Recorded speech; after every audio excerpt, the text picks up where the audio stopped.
We're about to start the Community Redevelopment Agency special meeting. Today is August 27th, 2026. The current time is 6:02. Madam Clerk, roll call, please. Chair Guyton, Here. Vice Chair Spiritus, Here. Commissioner Miller Anderson, Commissioner Lanier, Commissioner Davis Paneer, here. Also present on the dais, Mayor Douglas Lawson, I apologize. Attorney Chris Smith with Pittman Law Group, Jadelle Mercius, Executive Director, Shirley Desir, Director of Administration. Thank you, Madam Clerk. We'll now have a moment of silence and a pledge of allegiance led by Commissioner Davis Bernier. Pledge allegiance to the flag of the United States of America and to the republic for which it stands, one nation, under God, indivisible, with liberty and justice for all.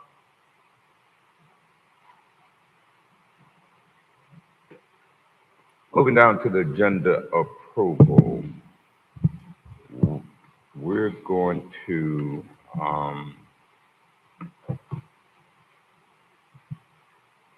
I want to move one item around here. First, are there any additions, deletions, or substitutions to the agenda? No, Chair. Okay. And we did make a request for the CDC, the Community Development Corporation, to come in and make a presentation. I think Commissioner Spiritus, the Vice Chair, I think that you were one of the ones that made that request. So I want to move them to the front of presentations. After, we don't have a consent agenda, so we'll go right to presentations. Are they, I don't see them on here. So I'd like to add. Sure, you do have consent agenda. You have the minutes. Yes, I know. I mean the CDC. I'd like to add a presentation by the CDC, the Community Development Corporation, to the agenda. Let the record show that Commissioner Shirley Lanier is now present on the dais. Chair, if I can, I believe it was slated for the representatives of CDC to present some form of a presentation during the budget review, if that's a choice of the board. Okay. When we go into the budget, I want them to be the first to make a presentation. Yes, sir. And then we can get into our presentation. Absolutely. Okay. Mr. Chair? Yep. This is to acknowledge that Mayor Douglas Lawson is also present. Okay.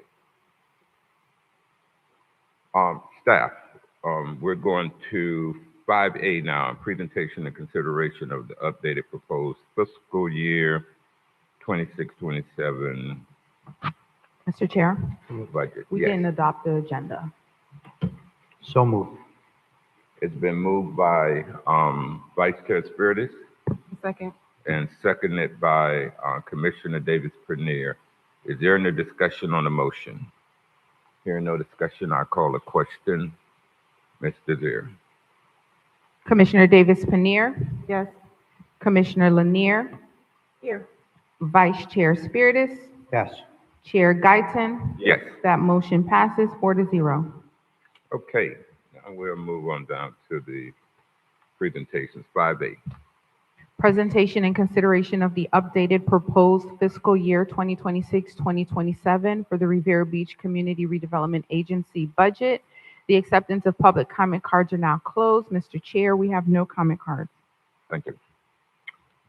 Staff, if you want to give just a brief overview, then we'll have the CDC come up and make their presentation. Absolutely. Shirley, if you go to our second slide. Board members, this is the second iteration of our budget presentation. As you all know, and of course, it's a budget that's focused on accelerating operational excellence, strengthen community engagement, enhance government stewardship, achieve a sustainable economy, and build great neighborhoods. Next slide. At this time, as we discussed at our first reading for our budget, August 12th, we did go over specific items within our budget. You all had an opportunity to opine on what you saw fit were modifications that needed to be done within the budget. Now we are looking to present to you the second reading to present not only our budget, but those presented modifications to you all as well. And at this time, I'd like to welcome members of our CDC board who are here to provide a presentation in regards to the CDC as in its relation to our CRA budget. Okay, thank you. Ms. Jenkins, you're the executive director now, are you? Well, you were the executive director anyway. You can come to the microphone. Yep, whichever makes you comfortable.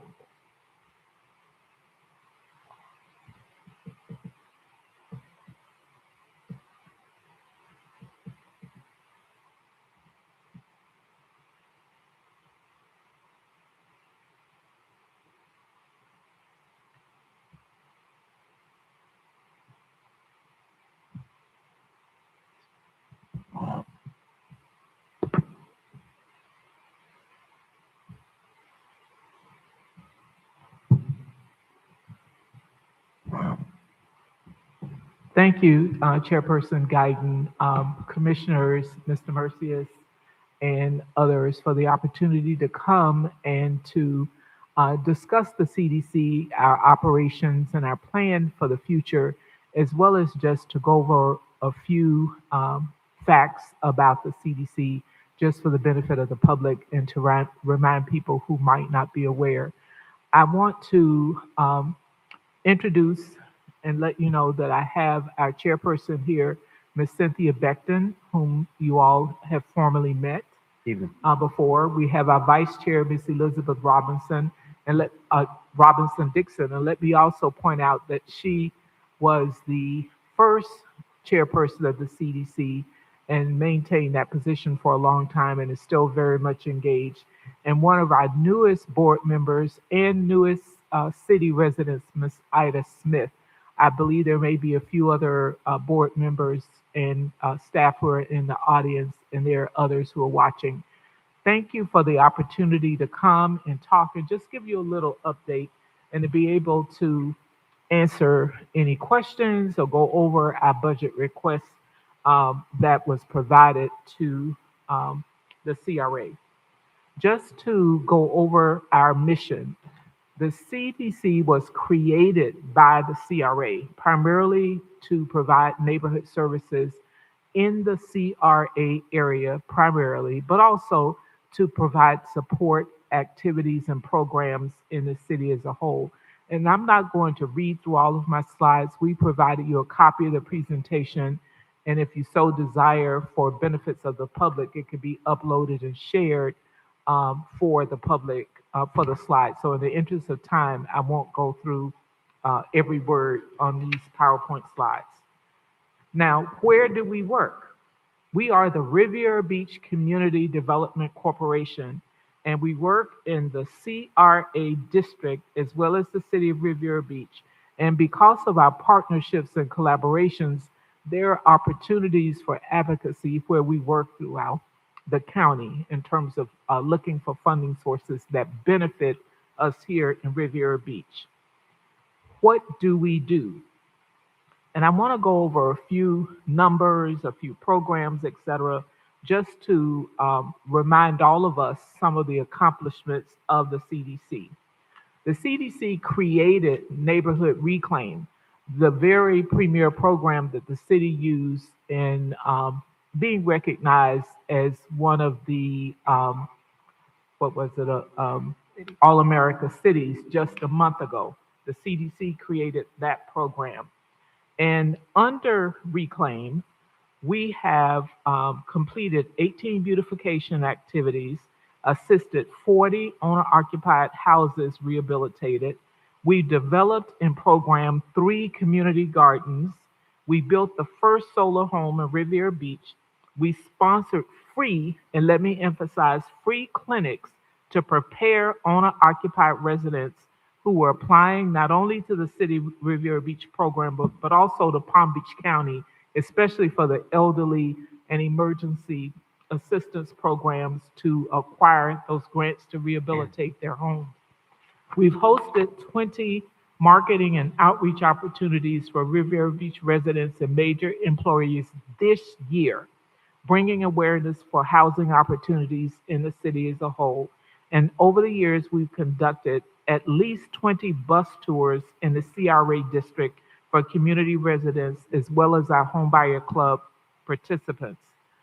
Additionally, what do we do with our first-time homebuyer program? We provide education, coaching, and grants. And from 2018 to date, we have delivered 30 Homebuyer Club series over a 9-year period. That is 30 homebuyer classes for Riviera Beach residents. We have graduated more than 1,000 Riviera Beach and Palm Beach County residents. And let me emphasize Palm Beach County because we believe in affirmative marketing under HUD guidelines, so we don't turn anyone away for these classes. So we have graduated more than 1,000 residents. We have created over 100 new buyers, some who bought homes in Riviera Beach when they were available, but also throughout Palm Beach County. We have sponsored and facilitated nine annual housing fairs, bringing various stakeholders to the city of Riviera Beach right here in this marina. And I think all of you have attended our various homebuyer fairs. We have provided over 10 matching grants for the Individual Development Account Program for a total of $25,000 to eligible buyers who were able to save a matching amount of at least $2,500 on their own. And we have leveraged more than $50,000 in third mortgages from Community Partners of South Florida through their lending program. Under economic development programs, what do?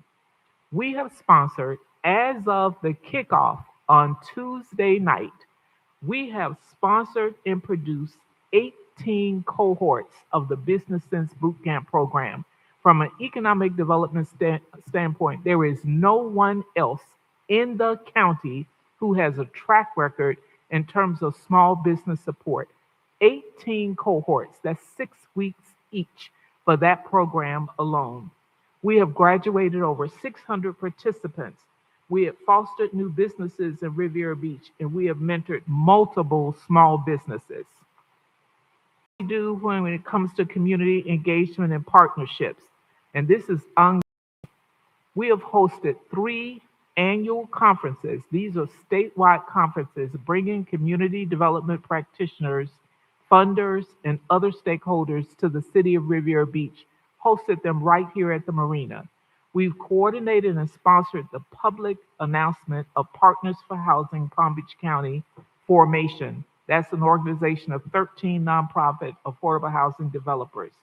We partnered with Community Partners of South Florida to educate those 1,000 individuals, and we have initiated the partnership between Lake Worth CRA and Riviera Beach CRA to bring that $2 million HUD grant that is supposed to facilitate home ownership here in our city.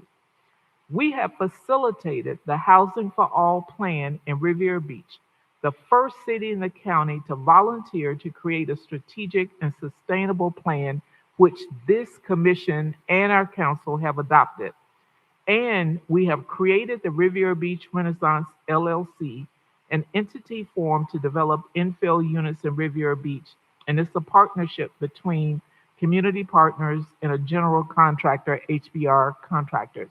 And I'd invite you to 1201 Avenue F, where the first of those homes are under construction, and we have 3 additional contracts. And once we get through the permitting process, we'll be able to start construction on those infill homes. And if you have any other lots, we'll take them. What do we do? Chair, Yeah. can we just go back to the infill homes? What is the status of the infill homes? For what? Which So home, you sir? you have 5 lots right now, 4 lots, 5 lots of infill development? There, the CRA gave us, I believe, 6 lots. We 6 have lots. other lots on our own, and our pro forma will allow us to do up to 15 homes infill if we could find them.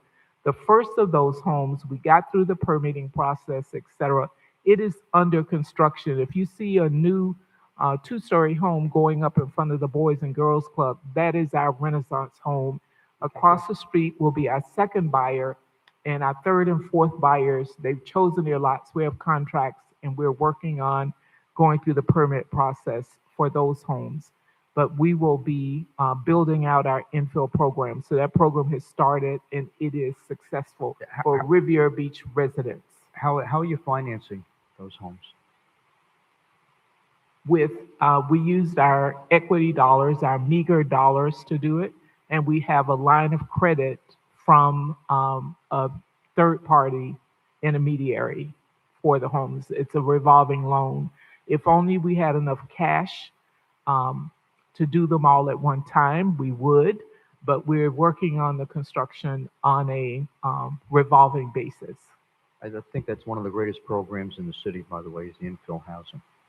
Thank you very much. And as I said, if you want to throw some dollars our way for that and give us some lots, For that, I have no we'll, problem. or partner us with someone, we'll take it. But the buyers, the beauty of that is that they're not in an HOA. Buyers could individualize their homes a little bit more. Some people just want the lot. They don't want a townhome. So we have to be able to offer diversity and to be able to offer variety for our customers. We're exploring one property we have is rather large. So we're looking at doing, I believe we could do 2 or 3 tiny homes on those parcels. So you'll hear more about that in the coming months. What do we do when it comes to projects? We have over 100 units in development, not pre-development, not planning, but in development. You're familiar with Villa La'Ans with our first 12 townhomes. We'll have another 12 townhomes, 33 condos, 5,000 square feet of commercial space, green space, meeting space. Villas of Solana, which is outside the CRA, 28 units. And I mentioned our scattered site, which will deliver up to 15 infill units. For funds that have been leveraged from Villa La'Ans, thank you very much for the $2.3 million for phase 1. We've leveraged $4.5 million in construction financing, as well as $1.3 million in CDC equity. For Villas of Solana, we have a $1.2 million home grant, $2.3 million in construction financing, $100,000 in grants from TD Bank, a $1 million bridge loan from Housing Finance Authority of Palm Beach County, and $500,000 of CDC equity. And with that, before I go into the budget, I'll ask our chairperson, or vice chair, a board member, if there are any comments they want to make, and then I'll quickly go through the line item detail of the budget. And while you're getting ready to do that, you can pass the mic to Ms. Beckley. These are some legends sitting in front of us. Miss Elizabeth Robinson Dixon. Not only was she the first chair of the CDC. Speaking of which, do you remember who your vice chair was?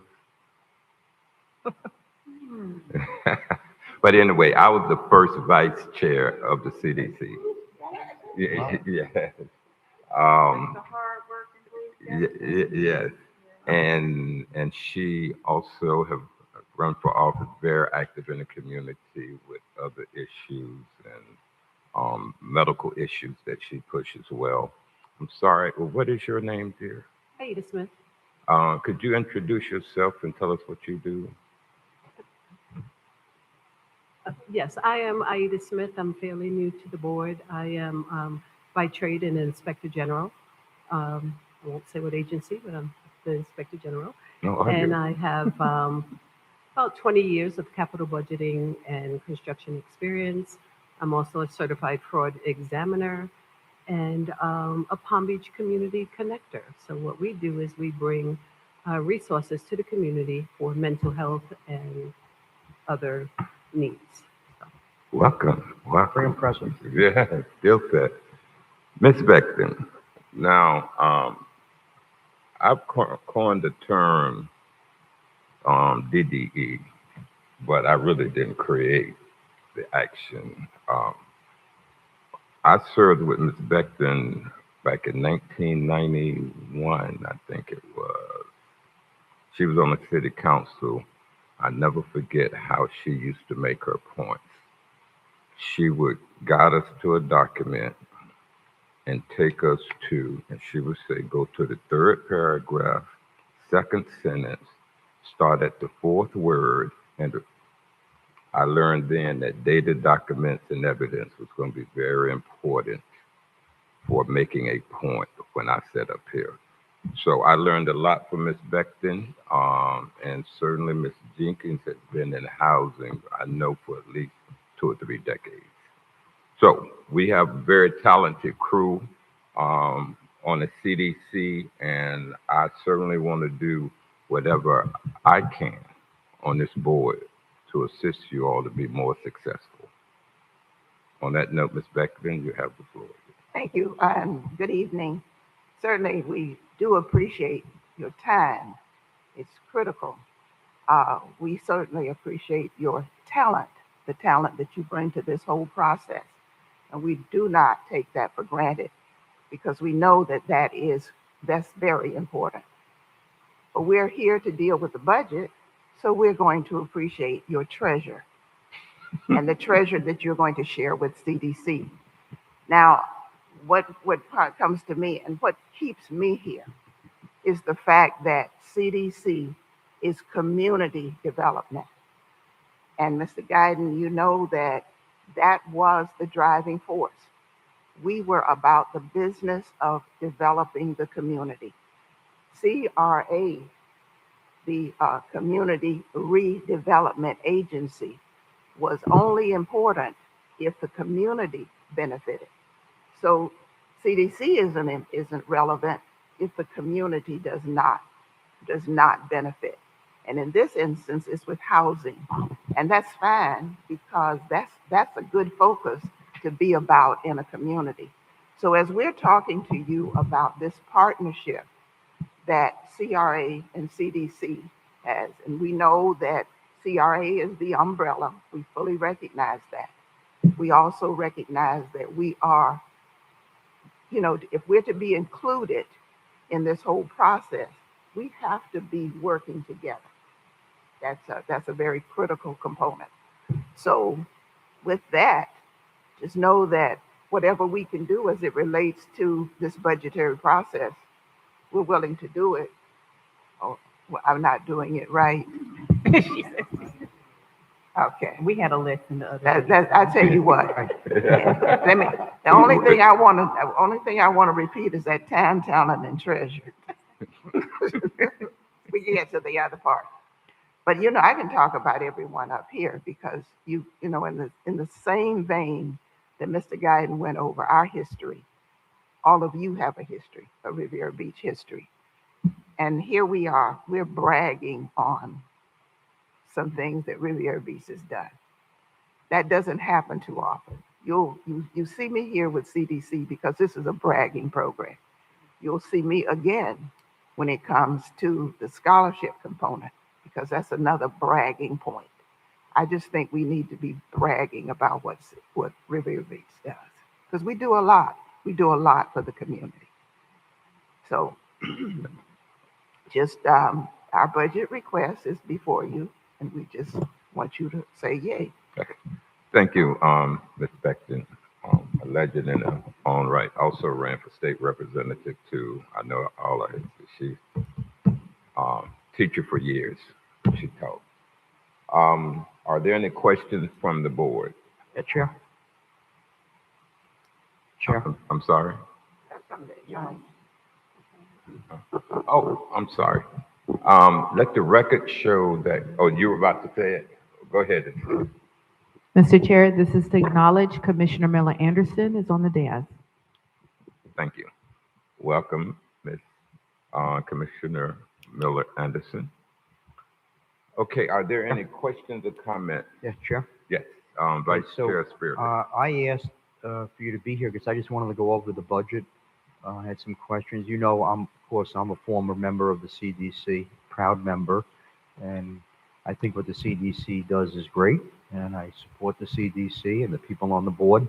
I just had some questions. I thought, Mr. Executive Director, wasn't it? I thought it was 260,000. I see 390 now. Did that change? Is that what it always was? No, it's 260. It should be 260. I'm seeing 390 in here. That's a typo. It should be 260 plus 150 on there. So 260 plus the 150 is more than 260. It's 390, right? What page are you saying that on, sir? I was looking at the budget. it should be the 410. I'll That's a tell you what page it calculating is. error. It's on, It should be 260 for CDC's. That's not our budget. no, this is what I'm looking at is, they asking us to fund this whole thing? Oh, I'm sorry. It says CRA budget. Oh, excuse me. That is And I thought we had- CDC's budget in their presentation. In our budget, we specifically are in one line item specifically stating $260,000 for the operational portion for the CDC, and also $150,000 for Villa Laon's project management as a line item as well. So then it is 390 that we're talking about. Yes, but you kind of threw me off It's when not the you. 260 that I thought we were talking about at the last meeting. It's now 390. No, sir. At the last meeting, we did present it as 150 as a I project. didn't see that. Yeah, they did. It was there. Yes, sir. I didn't see the 150. That's probably my error. I have no problem with anything other than I'm looking at the project management for Villa Lawns. You know, we did give the property, we did give over $2 million. I don't understand why we need 150 for management on the project. Is that for 1 year? Is that for a multi-year? It is for 1 year for professional project management. And let me just reiterate, that was put in there a couple years ago at the request of this board that wanted to see professional project management, knowing that we were lean and mean as the CDC, and you wanted professional management. And we've had professional management ever since on the project to make sure that there's someone with eyes on all of the pieces. And that is for 1 year. So who is the project manager? Zabik and Associates. He's been here before, and his name is on the reports that I hope you all are receiving every month. Is he an engineering firm, construction management firm? What All are of it, they were all of it. Okay. all of it, I think that's good. Great. yes. And it was at this board's request. And you Speaking to recall- the mic, please. Excuse me, Ms. Beckton. if you recall, that was the report, you asked for that report, because that was the report that I hand delivered to you, because you needed that backup. I have no issue No, with it. I just okay. wanted to know what it was being used for, and now I know.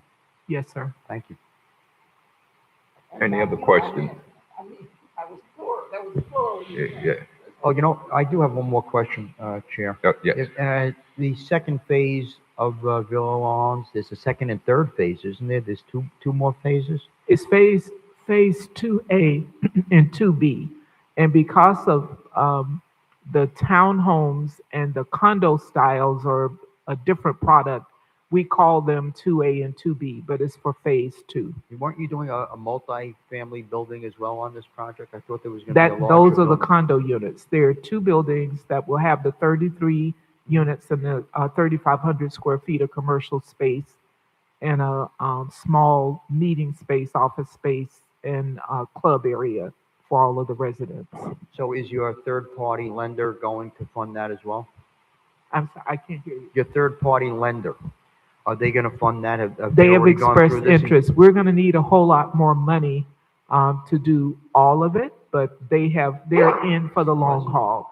As a matter of fact, just to brag, we were invited, myself, on a panel. Florida Housing Coalition just concluded its largest ever statewide housing conference on yesterday. And I was invited by the lead lender for Villa La Alms to join several of their stellar partners to present on our financing and partnership in Villa La Alms in Orlando just 2 days ago. And I was accompanied by our Vice Chair, Miss Elizabeth Robinson. I'm just asking because I think it's a great project. You know, I was on the board when we were talking about this project. Yes, sir.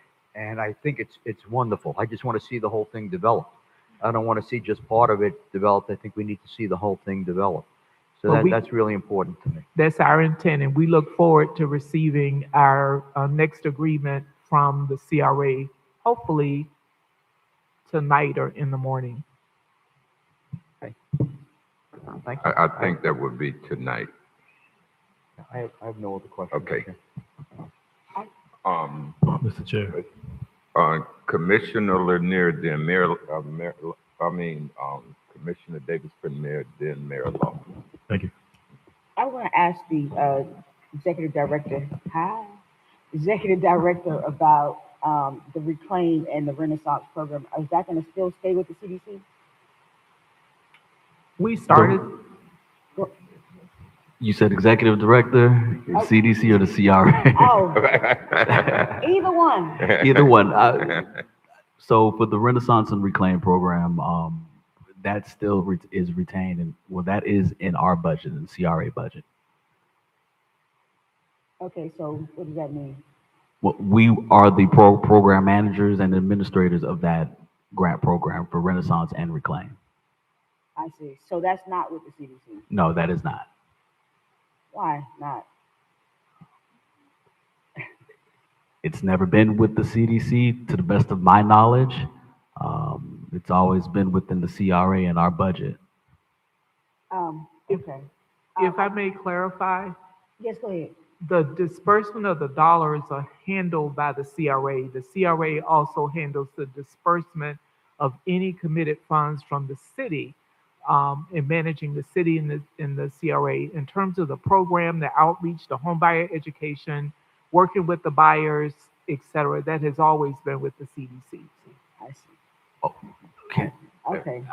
And that's the reason why I asked, because now that you're full-time at the CDC, I was knowing that it is going to be a lot more happening. Not saying that y'all wasn't doing anything, I'm just saying it's going to be a lot more happening that we need to make sure that funding for those two programs actually need to be increased. But Absolutely.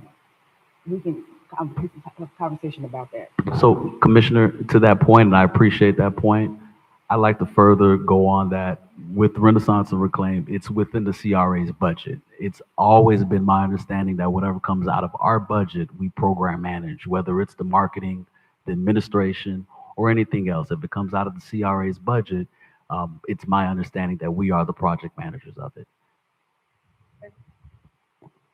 It was Commissioner Commissioner Davis Paneer, and then Mayor Lawson, and Good. then Okay, Vice Chair. just quickly, that's what I kind of wanted to know, like how are you all working together? Like how is it ongoing, monthly? How closely are you all in, communications and working together with the CRA? 'Cause I think that's important. Let me just say that we invite collaboration. It is supposed to be a partnership. And to that point, I believe that the CDC and the CRA are collaborating with the police department for a home buyer workshop on September 17th that we're going to hold. So it would be very fabulous if we could coordinate calendars, and we're quite ready, willing, and able if hopefully we receive the funding to continue with the Home Buyers Club, the hand holding and the counseling, because there is no other way to prime the pipeline and work with the buyers. Um, CRA staff did not do that. The CDC did that for the classes and helping to package deals that came to the CRA. So we just look forward to continued collaboration because it's all about creating home ownership in our city. And if people are not able to obtain home ownership, it's about improving financial literacy so that they can go into improved housing situations or small business situations. And that, okay. May I, if you don't mind, on your point, your question. And and it really is a very critical one. And really, in a big sense, a large part of that responsibility rests with the board. I don't have to tell you, Commissioner Spiritus, and I don't have to tell you, Commissioner Guyton. You've served on the CDC. So you know that if CDC is not in partnership with CRA, and I hear it coming from Commissioner Lanier as well, then there are things will not. As Robinson Dixon and I have been in this game, this is not our first rodeo. Mm-hmm. So what you're saying to us is that if there isn't that cooperative, that partnership, that collaboration, all of that, then you need to be finding out from the board why. Because that really is our responsibility. We have to take that ownership on. Don't have a problem with that at all. And it's the same thing because, you know, you have staff as it relates to the CRA. But there's a point where they don't look at the staff. They look at the CRA Board of Commissioners. Mm-hmm. So even though I want you to understand, we're volunteers, but we're volunteers with a purpose and with a responsibility. So we take that on seriously. All right, because I do think collaboration is key. We know the work that, you know, Ms. Jenkins did while she was in the CRA, but now that you're outside, we still need to be collaborating Right. and moving forward. We know that housing is one of our challenges in Riviera Beach, but it's also one of our goals to make sure that we offer affordable and workforce housing. So hoping to hear more updates on, you know, the collaboration as the board. Thank you. Chair, let me follow up with that. Well, on that issue, because Mary Lawson was next, but if it's on that Yes, on this issue. right here, and I just want to be clear So that. do you mind, Mayor? Go ahead. Okay. No, I want to be clear that those two programs need to still be with Ms. Jenkins in the CDC for now. In terms of programming, in terms of getting the program going, it needs to stay with her until whenever. But I understand that the programming comes through the CRA, but for right now it needs to. Collaboration. And but when I mean collaboration, programming, marketing needs to still stay with the CDC, with Ms. Jenkins. I understand. Okay. And we'll discuss that. Mayor Lawson. And that was part of the point. So I'll touch on that first before I go into my topics. Ms. Jenkins, to the board, thank you guys for the work you're doing. 100 doors in construction and entitlement is phenomenal because I've traveled across this state. I went to conferences and they're not doing what you're doing currently with our CDC in conjunction with the CRA and the community. So, and very impressive, first thing.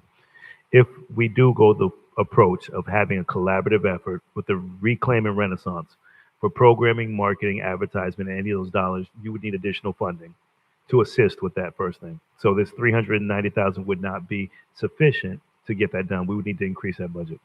But I do believe that the CRA has been managing and operating the funds with the Reclaim and Renaissance. So board, I was gonna ask that when we get to that topic, increase the budget for our Reclaim and Renaissance. $50,000 is not sufficient for the home buyer, and to purchase some of these homes, if we can match what they're doing with the SHIP program and the sale program of 100,000 versus a $50,000 down payment, that's going to be a request for later through our director and through our CRA. We do need to Collaborate. give you an update. Just a minute, Mayor, would you please? Ms. Robinson Dixon is shy. Ms. Beckton is not. Ms. Robinson Dixon, please I'm make that sorry. motion. I'm sorry. Thank you. Ms. Lanier, thank you for your question. I'm sorry. I'm about to have a conniption over here. But Renaissance was the CDC program.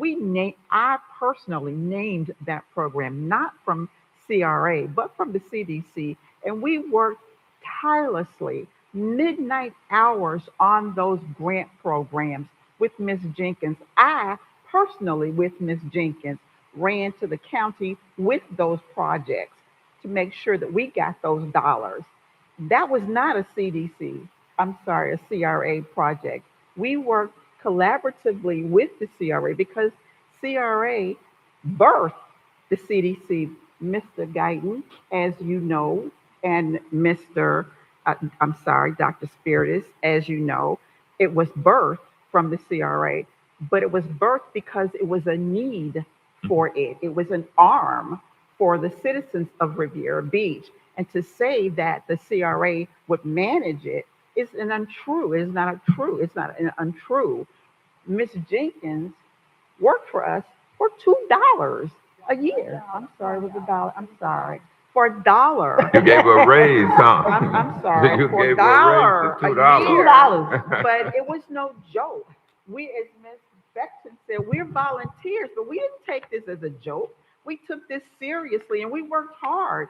I mean, it's not like, oh, well, we just do things. And this is serious to us.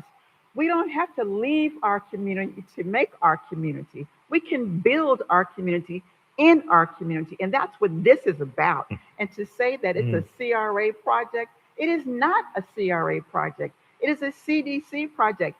I named it. And where did Renaissance come from? I worked at Palm Beach Junior College, and I watched when they built the new buildings.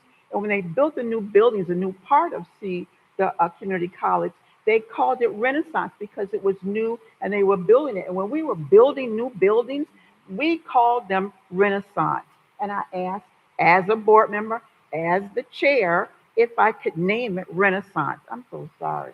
I don't mean to be emotional, but I got to have a connection over here. I'm sorry. Thank you, Thank Ms. you. Lanier. Thank you for your comments. Can she hear me? Mayor, I'm so Mayor sorry. Lawson, will work. Mayor Lawson, do you have any further comments? Yes, sir. Thank you, Mr. Chair.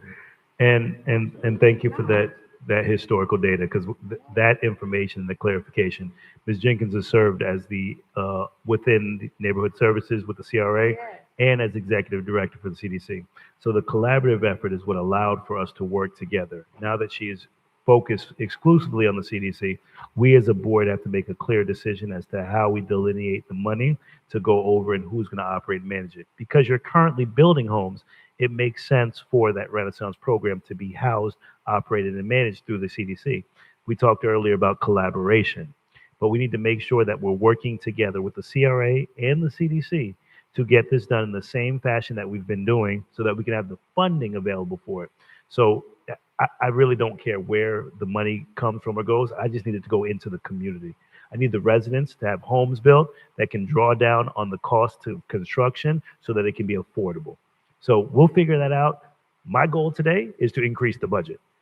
We need more than $50,000 per home because, as you guys know, coming from a real estate background, and as you guys are with the development, you see the cost of construction is exceeding the AMI that residents can actually afford in this community. So we have to help with that and combine it with SHIP, sale, and Renaissance funding.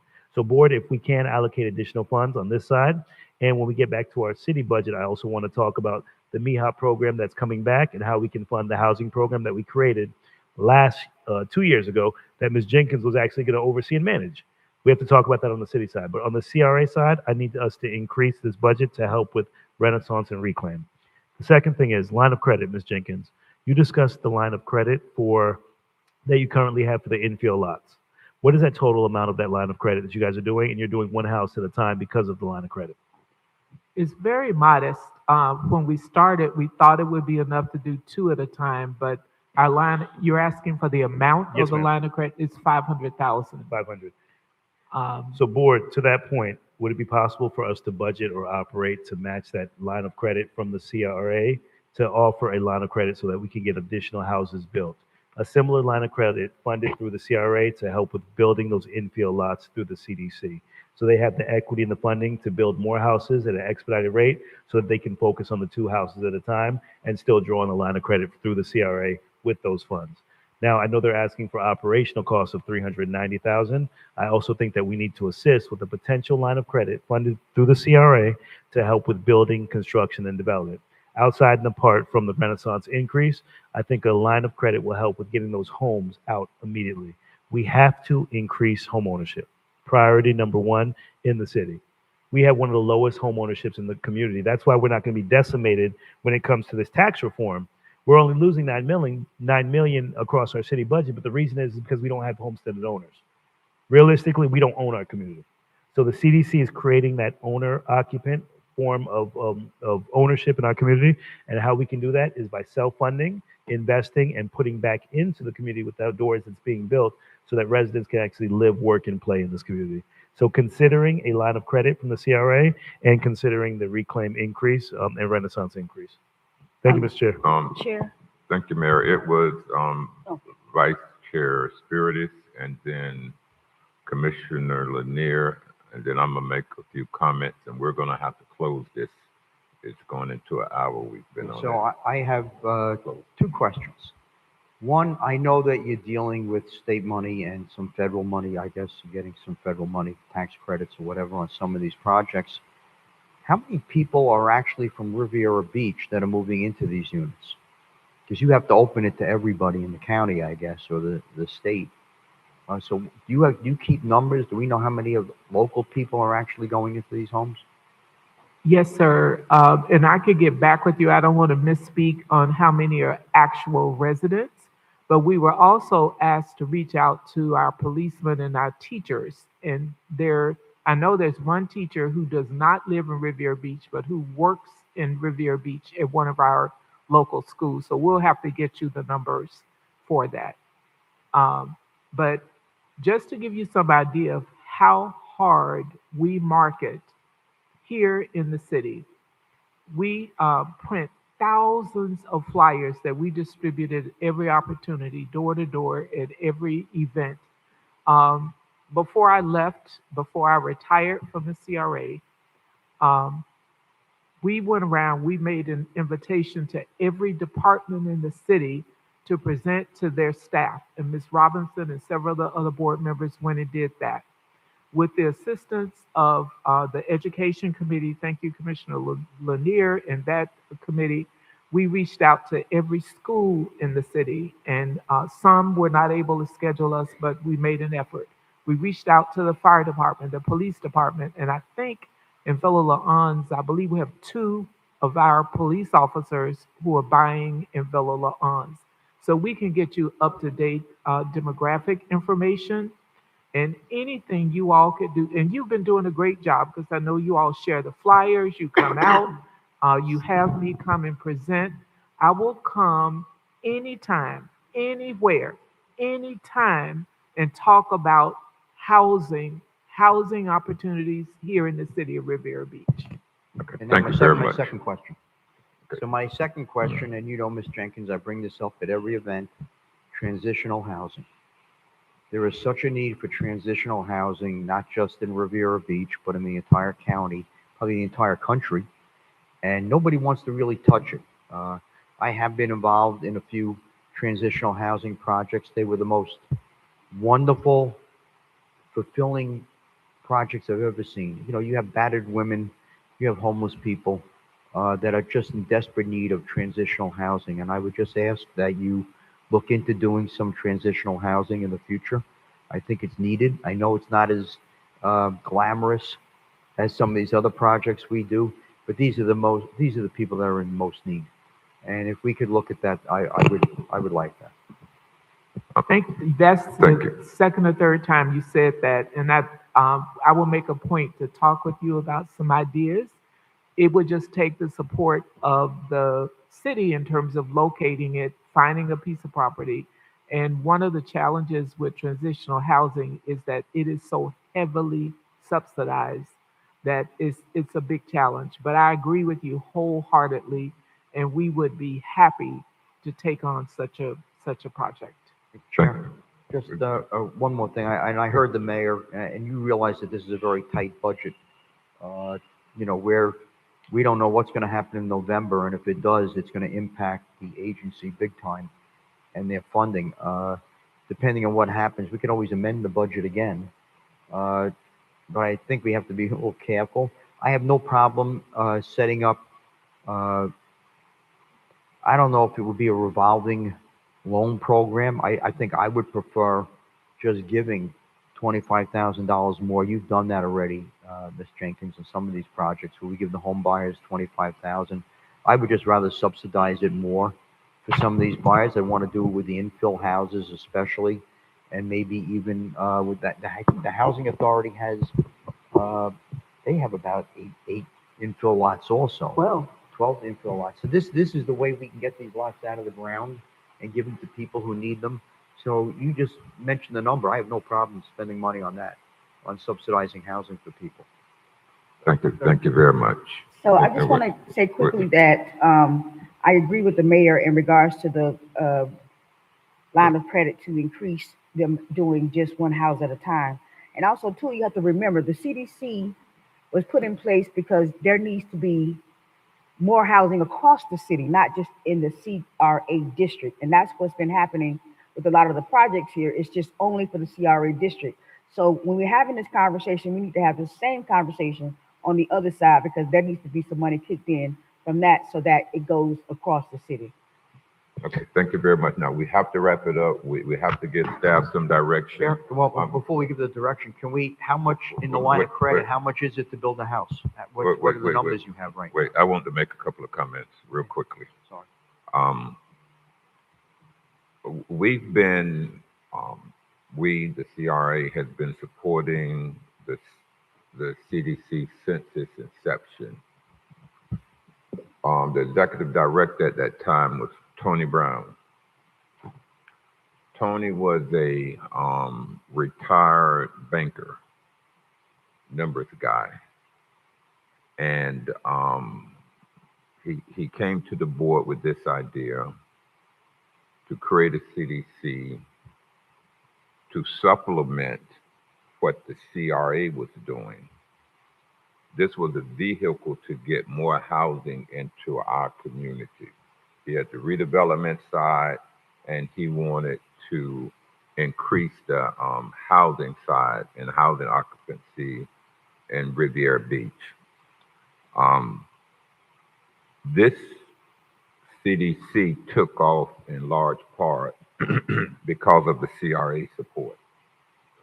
Tony will allocate or recommend dollars to make sure that projects got off the ground and were successful. To put it in the budget. That's how the responsibilities start overlapping. Because Tony would put money into the CRA budget for the CDC. The city took off, and now they're one of the most recognized, respected CDCs in the state, maybe even further than that. And the point I'm making is that we have to continue on that road and support. I fully support, though it has to be reasonable. We know that we're in some tight budgetary times, but whatever we can do, we need to do. It is important that we lead the effort in the housing in Palm Beach County. Not just for bragging rights, but because of a need. There's a need throughout the state, but there's a need right here in Riviera Beach. And if we can bring people, even from other communities in the county, to Riviera Beach and start patronizing our businesses, spending money, living in our homes, I'm okay with that. Certainly, we would want our residents to have first shot at it. Um, but I'm not tied to. It has to be a Riviera Beach resident if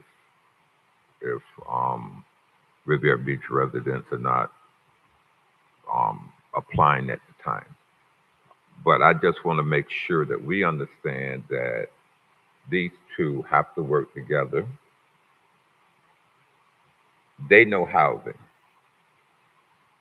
We may have one or two people on the CRA that has the knowledge about it.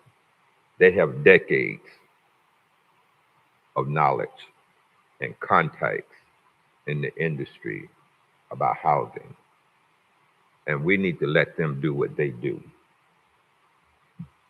Even if we budget some things in our budget for them, they have the expertise. We need to allow them to do what they do. And I don't want to see where it's a competition of this is my project. I'm overseeing the money, so I'm gonna make these decisions. No, and we on the board need to make that decision and give direction to staff so everybody understand their role. We have to stay in our lane, and that's their lane. Housing is their lane. Redevelopment is our lane. We just happen to fund housing. That's not our lane. That's not what we were created to do. The CRA was created to do redevelopment. This is an arm of the redevelopment agency with housing. Ms. Robinson, I see your hand, and then we're going to have to make a decision about what we're going to do in regards to financing and responsibilities. We need to make it clear where each agency lane is. Ms. Robinson, and then we're going to make some decisions. I'll make it quick. I first want to say thank you to the entire board. First, thank you to the entire board. We couldn't have not have been as successful as we could have without this commission. You guys have helped us through the entire conception of this. We've built houses from the very beginning, and they were for employees of the city. We've got houses on 13th Street that were all for our employees. That's who were there. Some of them have died to tell you, but the thing I really wanted to say is when you look at the consensus of our city, folks throw around there's 30% home ownership and 70% renters. People like to say that. So let's be about the business of flipping that because we have that kind of power in our hands. We can make that happen. We can change that. And we're just saying, help us, help you, help us change our city, help us bring our neighborhoods back to our neighborhood, make our livable homes and our livable neighborhoods livable again, because that's what we want to do. And we thank you for the opportunity to come before you for this budget meeting. Okay. Thank you, Ms. Robinson. Yes, and thank all of you. You make Riviera Beach look good, too. When they talk about the CDC and Riviera Beach, yes, Riviera Beach name is on there. Okay, numbers. We know what is already in the budget. Staff, what kind of, if any, is there any flexibility in the budget that we can increase the contribution to the CDC? Chair, Yes. I just want to say that I think that the biggest impact would be that line of credit. I mean, that's something that we could do that really doesn't so much affect the budget as is them being able to do 2 and 3 houses at a time. When you say line of credit, you mean us putting up money or putting our credit rating on the line to go get a line Yes, of credit? yes, both, whatever it takes. Chair? Um, Yeah, so a line of credit, you would have to freeze the money. That money would be frozen in the account. If you used our credit rating, that money would be more elastic. But if you actually do the line of credit, you have to put that money in a bank. You have to put it somewhere where you're So freezing either them way, up. we'll be putting money So up. if anything, I would say use on line of credit. Just make sure we have performance bonds and everything else, which I assume you do anyway. Uh, I have no objection to doing that, but we have to put a dollar amount to that.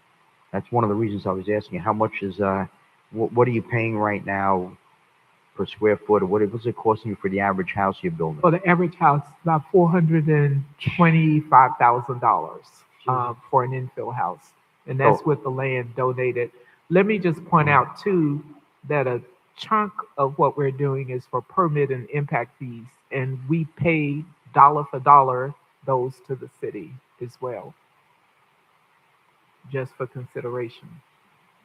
I have no problem using our line of credit for one house, and then when they do the next house, they would just keep flipping it from one house to the next. How would that work? How would, You would have to, I guess you'd have to meet with your, the executive director would have to meet with council and a bank to see if he can get, we can get a line of credit ourselves. I'm sure we can with the amount of money and the fact that we're a taxing agency. There shouldn't be any problem. If a line of credit through the city, No, through the CRA. through the CRA is what we're discussing, I believe the most prudent action is that the individuals in the CDC, our executive director in the CDC, handle that, and then we can together go through this line of credit process with updates to the board as we continue to move forward. Well, they're going to want a guarantee. We're going to have to Right. sign on that. So, Yes. I yeah, think they he's can go, they saying, can shop it, but we're going to have to guarantee it. So we're going to need our counsel. Right. And our people to check it out. Absolutely. Yeah, We would I look to think go he's- ahead. Go ahead, Commissioner. I'm I sorry. think he's saying he's gonna bring the process back to us Yes, after they correct. have After a we both meet and discussion after we have our and discussions about what the identify next what steps the will look process like. is. Mr. Okay. Chair, Please, M- yes, Mayor Mayor, of Lawson. course. thank you. The funding for the line of credit, the CDC has already extended their line of credit in their budget, so they would need to run it through the CRA. So when they work on this, they can bring back logistics if we give them direction. I would recommend matching that so that we can be the bank. And as Dr. Spirit has said, we just can provide that additional opportunity for additional funding, and that money is going to stay within the CRA because it'll be our line of credit that we're using through the bank or through our agency. It's just to assist in expediting the process of getting more homes done. So they can connect if they can bring that back to us and get something done as quickly as possible. Let's just give them a timeline on when we want this done. We don't want this delayed. Hopefully within the next 30 to 60 days, we can get a response so that they can get the funding and continue with the second development. Thank you, Mr. Chair. And also too, Chair. Hey, we Okay, have well, to just wrap one it more up. thing. We, Just one more we thing. have to I wrap just want it to up. make sure that the CDC has to adhere to the city and CRA procurement policies.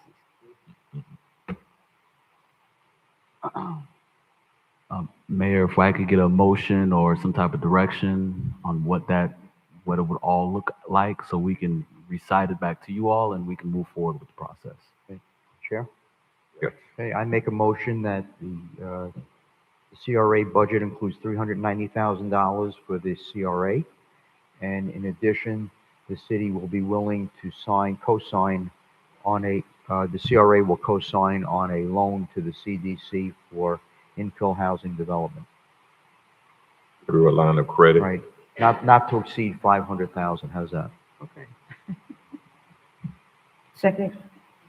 Okay, it's been moved and properly seconded. Is there any further discussion on the motion? Yes. Commissioner Miller Anderson. So from this point, what is going to happen? I know Ms. Lanier just added in about the procurement. So are you going to come back with, a detailed way in which this is going to Process. happen?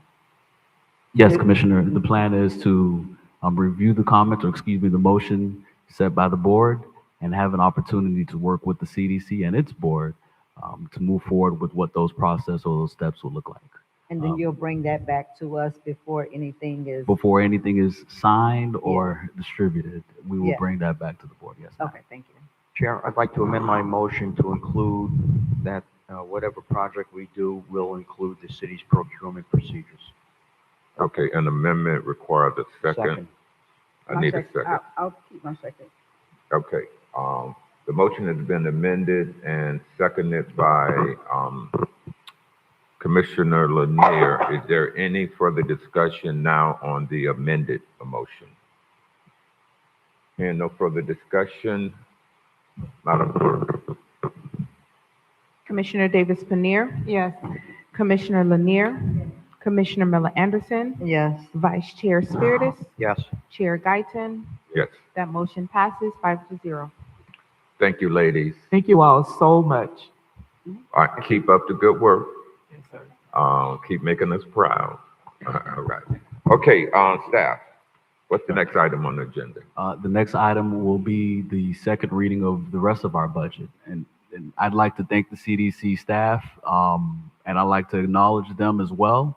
I'm looking forward to working with them. And I also would like to acknowledge what you've stated, Chair. Their wins are our wins, as much of our budget will showcase a lot of their highlighted projects go through our CRA, and we look forward to having those projects into our fruition. So thank you, CDC, for your hard work. Oh, yes. Before you do, Mr. Jenkins, Ms. Beckton, don't leave without getting that signed document for Villa Lawns. Okay.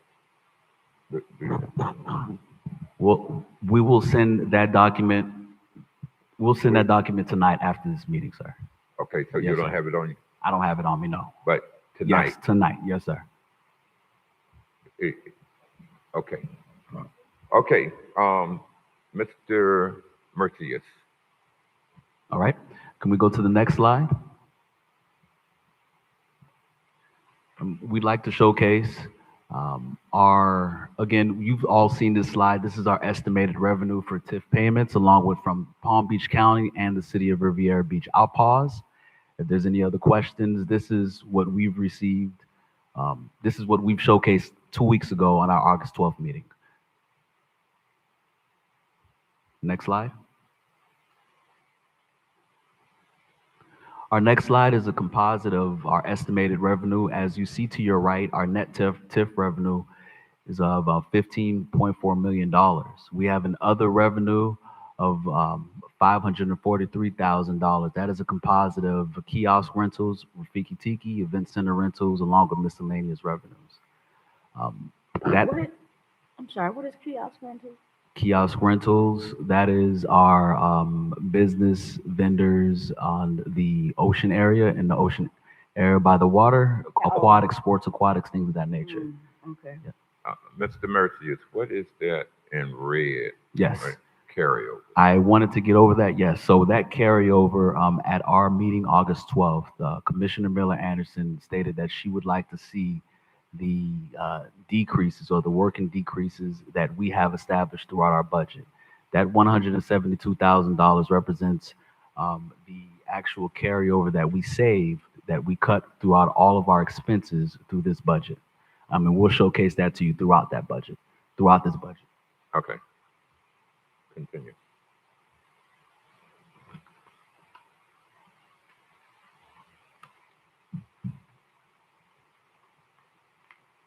Our next slide is our personnel budget. And the main change within our personnel budget is the recommendation that the board gave, showcasing that the cost of, Hold yes, on. I'm sorry, Chair. Yes, Go back to Commissioner the debt Lanier. services. sorry, debt service, yes.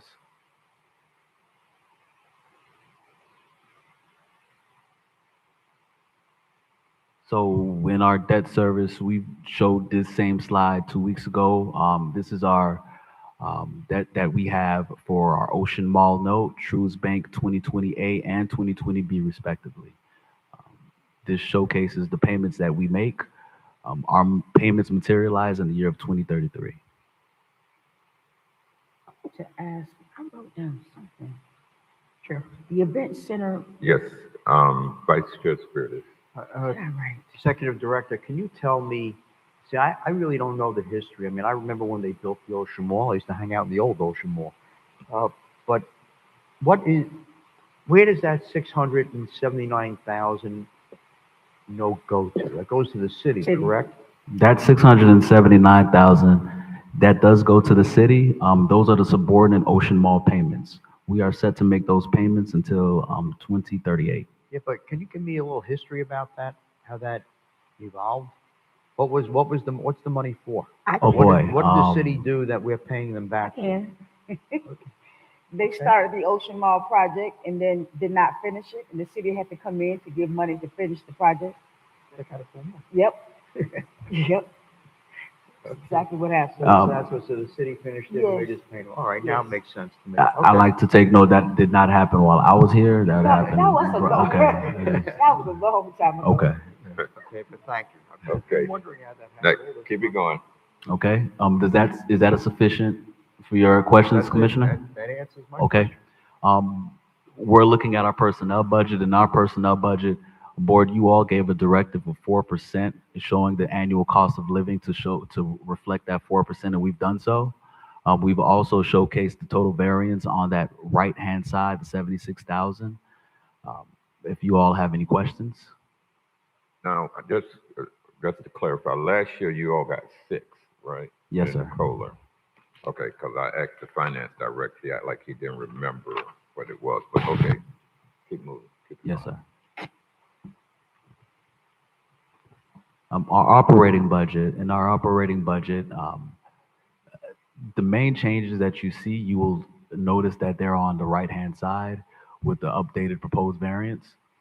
The first one is our professional services contract. That increased from 461,000 to 602. We removed a grant writing consultant. Our promotional events increased from 41,000. Excuse me, Chair? they're supposed to be 49,000. Yes, excuse me. Question, the professional contract line, you said that you removed the grant writing consultant, but it went up almost 200 or 140,000?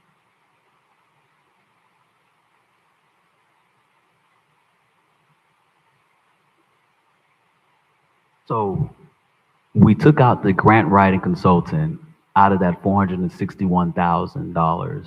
We still have to encumber for the janitorial service and the cleaning service that's happening over in our new office space. So that's why that increase is there for $602,000. Okay, We're also working on a website revamp as well. okay. All of those items are in, I want to say parentheses, right after the professional service, professional and contract service and legal ads. Yeah, I saw that. I just didn't know exactly what that, No, that absolutely. was why it went up like that. No, valid question. Yes, ma'am. Thank you. Okay. So the budget shows a contingency reduction of 13,500. What's the total contingency fund for 26, 27? The total for contingencies, It's And excuse me, Commissioner, could you pull your mic closer? is it the 107? That column. that's right. The contingency is $107,000. Oh, I see. Okay, I got it. Okay, continue, please. Okay. I'll if you all have any other questions, this page is really for you all to digest. The chair, Yes. the increase for the office repair line, are you factoring in new things for the new office, or is that why that increase? You were speaking of the office repair miscellaneous equipment lease, 125,174. Yes. That is, yes, in preparation for our new office space and also any IT expenditures that we may have upcoming. That wasn't a part of the new construction? No, the office equipment, no, that is not part of the new construction. Mr. Mercius, on the travel, said transferred to the city, travel expense. Why has that been transferred to the city? I know, but the city's supposed to have a budget for it. They do. Because, can I answer that? I don't never see an increase. Huh? Yeah, Oh, go ahead. it's the money that they just put it all on the city side. So it used to have amount over here on the CRA side, and then you had an amount on the city side, but what they've done now is just transferred the CRAs over to the city. And so that's why we have that big lump sum, well, not lump sum, but the 60 is between, split up with all of us. But my question is, where's the travel budget on the city side? It's there already. It's just that one number we talked about for travel for the city is both, is city and CRA. Oh, so They're it's together. inclusive of that. Yeah. Oh. They combined them a few Okay. years ago so that we didn't have two separate, travel Okay. buckets. All right. Has everyone digested this page? Could we move on to the next Well, one? I do have one question. So what's the difference between why is there two travel expenses line? One travel expense line is dedicated for our board and commissioners, and the other travel expense line is dedicated for staff. Y'all look like y'all traveling almost more than we are. What's going on here? No, they have a lot more people than we do. Okay. Next page, please. Hold on. Oh, I thought you. Okay, and then the CRA police, okay, we talked about that. The promotional events. Okay, okay, so the two, I see. All right. Well, you know what? You know, we decreased our, some of our expenses in terms of like promotional on the city side. Are we looking to do anything like that? And that's the question for the board. Are we trying to stay consistent or are we trying to keep it elevated? I didn't agree to that. Agree to what? I know. So I don't know. I mean, they had it on there as a suggestion, I'm assuming. And on the CRA side, it's not even close. Are we talking about promotional events? Yes. It's not even close to what we did on the city side or do on the city side, because it's restricted because of the CRA laws. There's certain events that we can't even partake in with CRA funds. So, Well, all right, any further questions? Does anybody want to suggest something and we'll take a vote on it and keep it moving? But we have to keep it moving. We can't stay stagnant on this page for 20 minutes. No, we'll deal with that at the city side. Okay. All righty. Can we keep it moving, please? Next slide. Yes, let's go. Let's go. Okay, our operating budget for our event center, much has not changed here.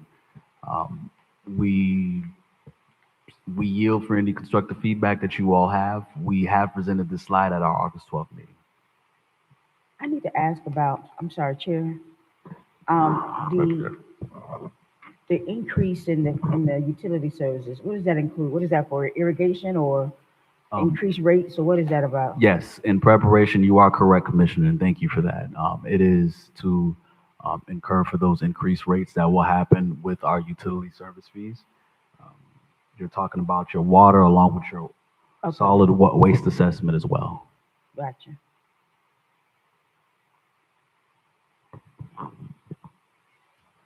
Next slide, please. Oh, but yeah, I was gonna ask about repairs and maintenance. Previous Why did slide. that jump? Why did that jump up? Which one? Repairs, maintenance? What y'all maintenance? fixing around here for that kind of money? You saying for the repairs, maintenance, 212 to 308, Commissioner? Yes, sir. Okay. That is for our kiosk repair, along with our bathroom flooring, fencing, public restrooms, and that aforementioned kiosk as well.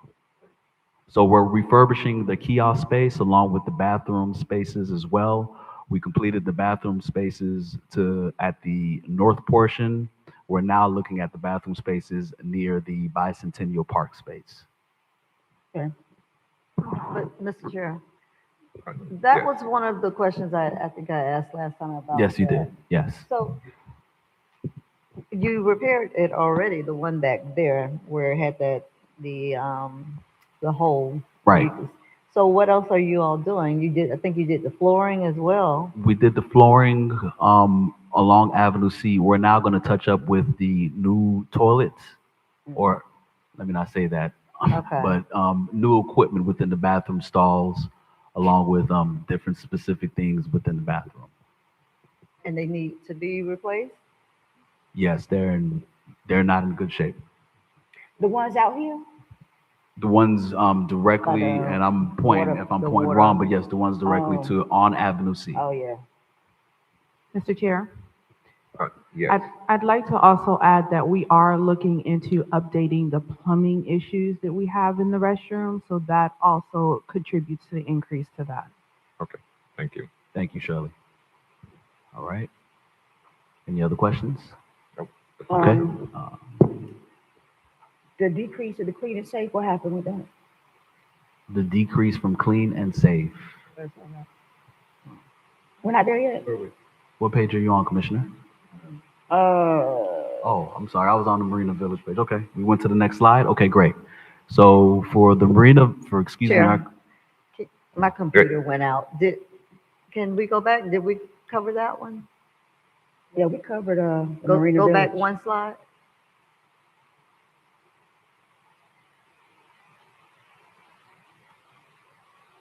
Contract, Marina Village, what it was.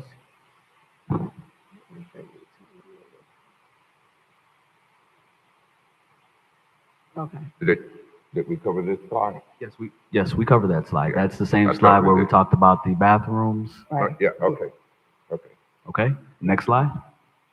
All right. We're going to go ahead and discuss our clean and safe operational budget. And with our clean and safe operational budget, nothing has changed except that last line where we talked about the capital machinery and equipment. We've taken away $50,000 from that, and we moved that elsewhere. We also removed the new vehicle, an opportunity for us to gather a new vehicle. We realized we don't need it, so we're passing up on that. Mr. Chair? Yes, Vice Chair Spirit and Mayor Lawson. Mr. Merzius, can you tell me if the clean and safe people, how many are assigned to the Ocean Mall? We have about three. Yeah, we have about 3 employees through our Clean and Safe Ambassador program that are inside to our Ocean Mall. So they're there full time? They are there full 8 time. hours a day? Yes, Okay. in rotation. Okay, yeah. Mayor Lawson. That Thank means you. one there at a time and then they rotate? No. It means 3 that there those at a time. 3 are there continuously within that 8-hour day period. Okay, great, thank you. Thank you, Mr. Chair. Director Mercius, rentals and leases. What space is that? 120,000 proposed for 26, 27. That is for, you're talking about the rental and leases annual rent increase. That is for our rental space at the Singer Island building. That Singer Island building that we have events and we have other functions. Ambassador Center. That's Ambassador Center, yes. That's the one we just signed for 1 year? Yes, that's Okay. a 1-year increase. Got it. And then, so what our plan for next year to close that space and move into the CRA building? CRA office? Our current plan is that through the board, we went to the board for that decision. Our current plan is we've renewed the space for 1 year, and in lieu of that 1-year lease, we're also tasked with searching for another space for our ambassador space. And not only dedicated for our ambassadors, but also dedicated for specific events that happen and meetings that happen throughout, the year. Okay. If we can get a report of how many meetings we're hosting on Singer Island at the Ambassador Building, get some details on that, because that cost to operate that space when it's not being utilized, we could possibly just rent space there. Do we have, and this is to the board, does the building, the fire station, does that have any event space inside of it? Does anyone know if they have any space, conference room space or anything in the fire station? Yeah, Chair? Yeah. Yeah, I asked that question a couple of times. They wouldn't even make room for the police department to be there. Got it. At the new fire. New firehouse. when it's being built. They said they don't have room for the police, they don't have room for anybody there. That's what I was told when I brought that up at the 86 meeting. Now, have things changed? I don't know. Wait, we can make that decision. You know, I just don't know if there's room. If there's physically room. there's Yeah. any room in there. Okay. It's a small firehouse, so I don't know if physically there's room. But clearly, I agree with the mayor. We should be looking at some long-term solution that doesn't cost us a lot of money, even if you built a building. We do own property, by the way, near the Sands Hotel. Even if you built a building and you leased half of it and you took the other half, you used the lease payments to pay for the building. There are a couple of things, but you should be looking into long term. Clearly, there's a need for meeting space on the island, and it's used, by the way, for people on the mainland also. Everybody comes to meetings there. We use it a lot. I just don't think it's worth the money that we're paying. Right. So I think we should look for a long-term solution, with respect to that CRA district. And that was the point, because we have the space. I actually got a chance to tour it. I'm not sure who, I know Dr. Spiritus toured it, and the CRA space that we're opening at Found Care. So utilizing that additional space for the CRA management staff, and then having a permanent event space or something that can be defined on Singer Island for those meetings that are hosted. But 120,000 for that small space annually is a little excessive. So hopefully this will be our last year as we look for alternatives. And Mayor, we have those numbers that you were talking about with how many, so We can 20. just email that out to the board. Absolutely, It's will not do. pressing, but I think email that to the board, because right now we're already in a lease. It's not going to change this. We've already executed a lease. But once the lease expires, I don't want to get stuck with another increase of 130,000 next year to just operate in that small space with limited meetings. Absolutely. Thank you, Mr. Chair. Yeah. Yes, Commissioner Miller Anderson. When does the lease expire? The lease expires in February of 2020, April of 2027. Okay, before the So- budget, we have to think about that again. So Chair, Yes, do we Commissioner. have, is there an opportunity, is there space out there to build out for community space? So what I propose is perhaps we take a look at that space. We at the CRA love to build, so we'll definitely take a look at that space, and we'll provide some feedback on whether or not there is enough space or specific space to build for meetings, for any type of events on Singer Island. If you all can give us, I'd say, sometime later this year to provide and put that on the item for you all and provide a recommendation, I think that would be great. And also too, maybe you can look into some P3 property for Singer Island community space. Mhm. That's good. Absolutely, we'll Check it out. definitely take that into consideration. We could build the building ourselves and lease half of it. Yep. the other half Yep. Yep. Shared space. Similar, and Mr. Chair? Yes, Mayor Thank Lawson. you. Yeah, similar to the Found Care building. Like, we have that P3 option, so if we can do that with a business operation, and I know, Director, we're going to do a big celebration, right? Thank you, Mr. Chair. Okay, let's keep it moving. Let's go to the next slide, please. So we're focusing on this slide on our neighborhood services budget, and discussed earlier. You'll see some of the CDC projects here, along with the CRA projects. We proudly present this project because it's in unison of what the board vision's goals are, and we believe that we've encompassed that with this. I'll stand for any questions that you guys have, but in relation to that, I'd like to bring your attention to the last two slides. Riviera Beach Renaissance and Reclaim Program. This year, we went ahead and we budgeted originally for 800 apiece for both programs. After you all direction, we moved the dollars upward, and we've encumbered $1.2 million for the Renaissance program, and for the Reclaim program, $1.1 million, almost $1.2 million. So that is a little bit of what you all have been talking about, and a call for what you all would like to see. I would also like to stress that within that Renaissance and Reclaim program, there's a component of that also on the city side that needs to be addressed as well.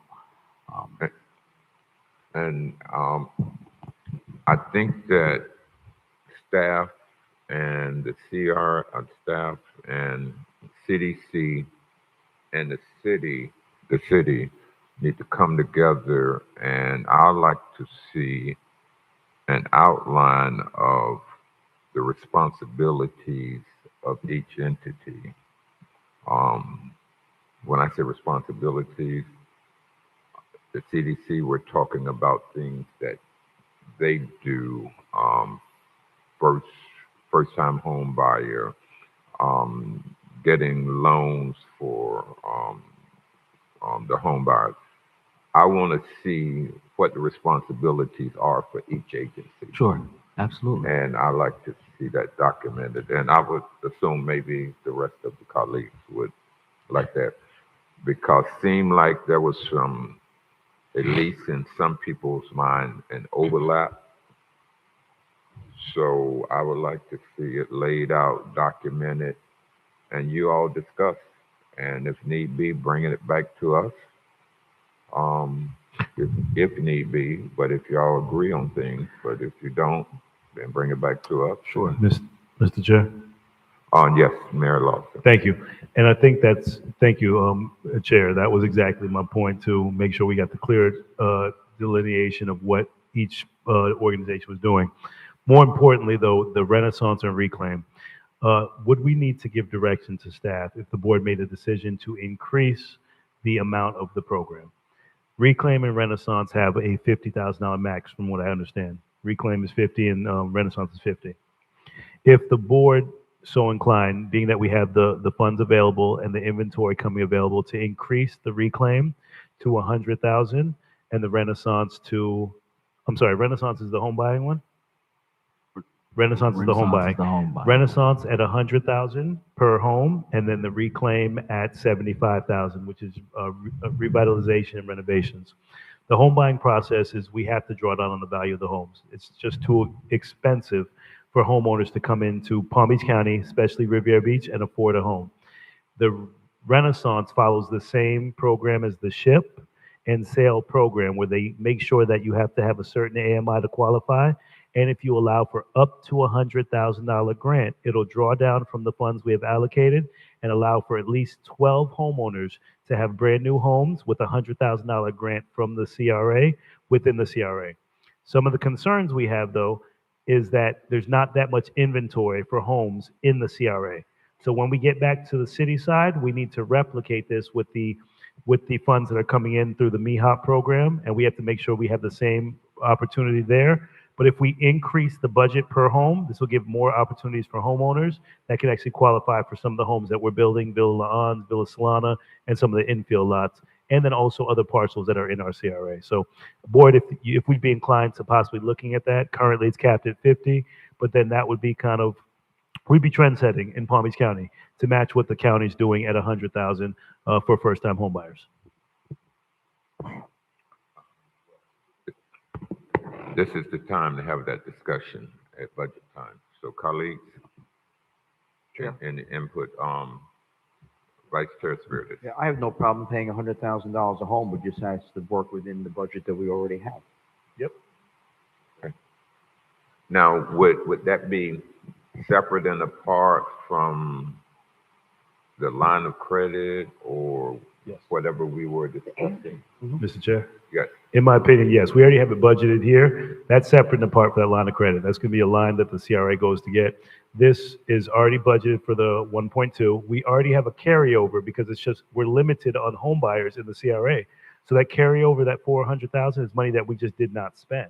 So if we increase the first-time home buyer, we'll get more qualified buyers, and we keep it within the budget, as Dr. Spiritus said, but increasing the program guidelines, and then making a big deal about it, letting residents know that we're matching the SHIP program, we're matching the sale program. The city of Riviera Beach is drawing and bringing in homeowners with the AMI under 80% or whatever the AMI is, and we're going to be issuing 100,000 that can combine with the other programs.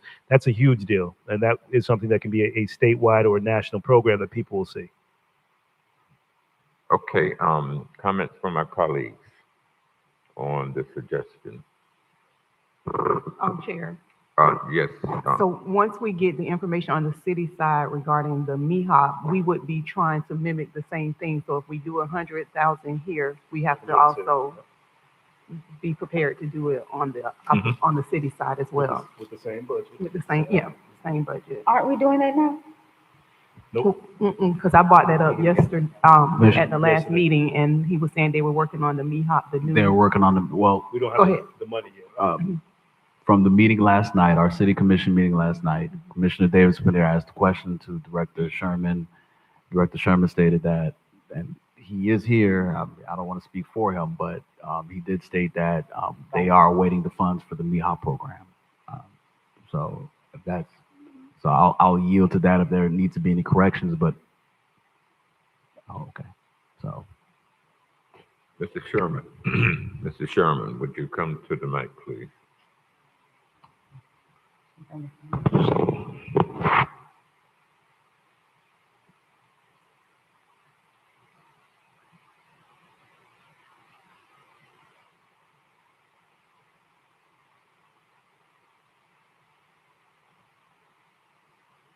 Sure.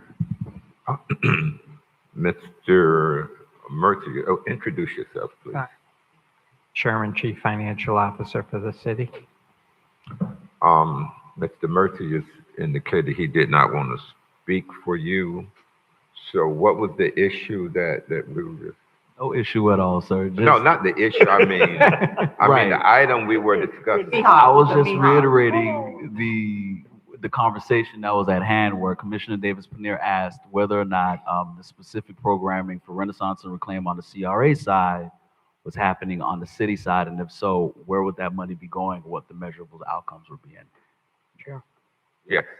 Yes. So, sure. And yes to what? Okay, here I come.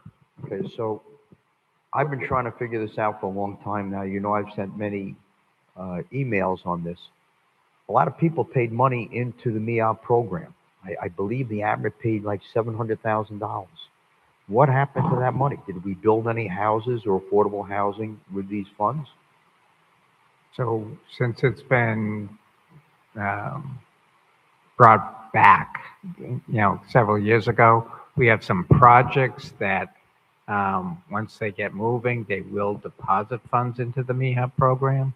But the old MEHOP program that we had was running a deficit and was closed out.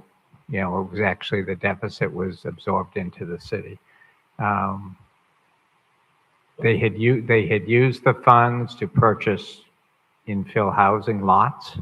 And then when they sold those lots, clearly they did that at the wrong time. And therefore lost money on all those, which was what created the deficit. When was this? When was this? Well, I wanna know everybody when say it that together. was. When was this? What? I When was believe that? I heard Commissioner Lanier, then Mayor Lawson. Oh, wait, what, Vice Chair, were you done? I'm finished. I'd like to hear what the other, my colleagues have to say. Okay. Yeah, I just wanted to know, when was that, we ran a deficit because we bought infill and then we sold it? When was that? So it preceded me. So it was back in, I think, the 07, 08, 09 period, where they had brought in some funds. They used those funds. Bruce was here.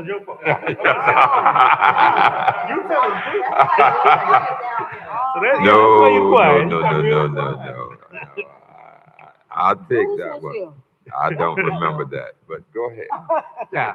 And now you don't remember. So they used those funds to buy vacant lots that they were then going to turn around and, develop single-family housing on and the like.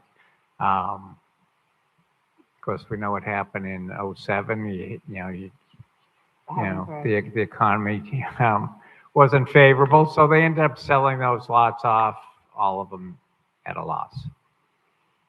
So again, we were maintaining them, we were mowing them, we were, paying the utility bills on them.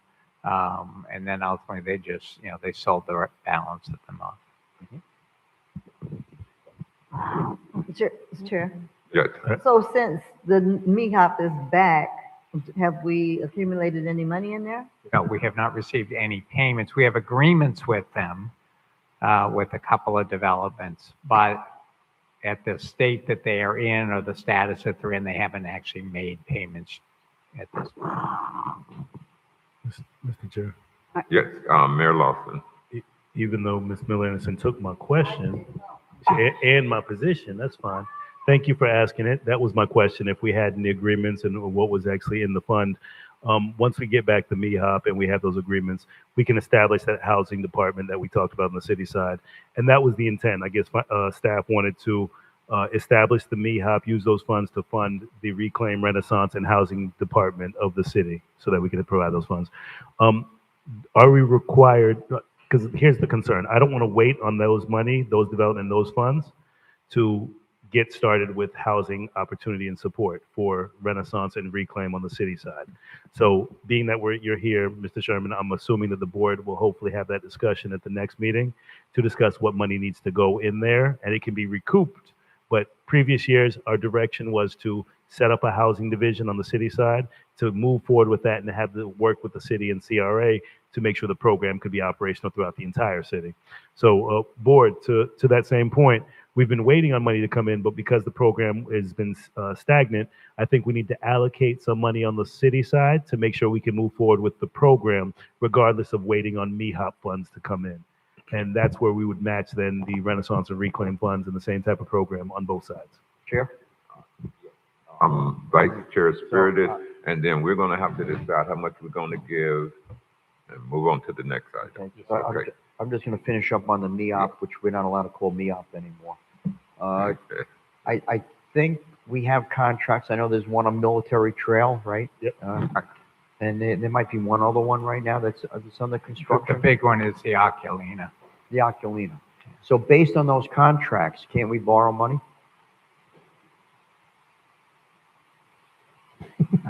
So I can have a conversation with the bank. I don't know how strong those are.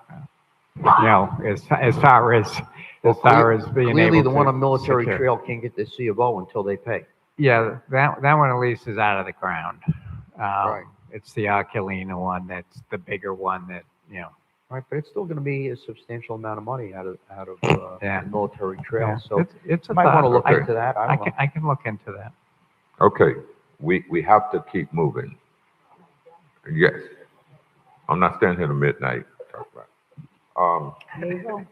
I think we're done with you, Mr. Chairman. Thank you, Mr. Chairman. And are we gonna include 50,000 more into the budget for the Renaissance? It was No. 50. It was just in the same budget and changing the program terms from 50 to 100. So keeping the same budget, but increasing the Okay. money. Do we have 3 commissioners that agree to that? I agree to it. Yes. You, Yes. yes. Got your Yes, sir. directions. Okay, next.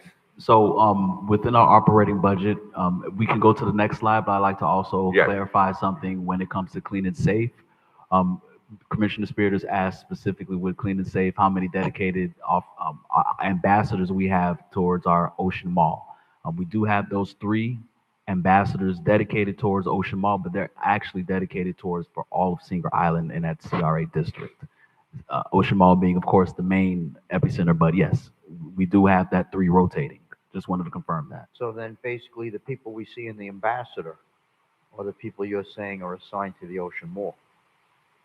Sure, yes, yes. So we really don't have 3 people at the Ocean Mall. No. We have 3 individuals, 3 ambassadors for our our Ocean Mall space and the rest of our Singer Island area throughout designated for our CRA district. That's what I'm saying. So when I see the ambassadors in the clean and safe building, that's part of the 3 that you're talking about that are assigned to that CRA district.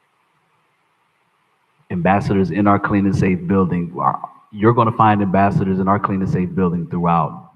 All of our ambassadors go through that clean and safe building, but those 3 dedicated officers that are roving, they are roving for not only the Ocean Mall, but also that whole Singer Island area that's designated in our CRA district.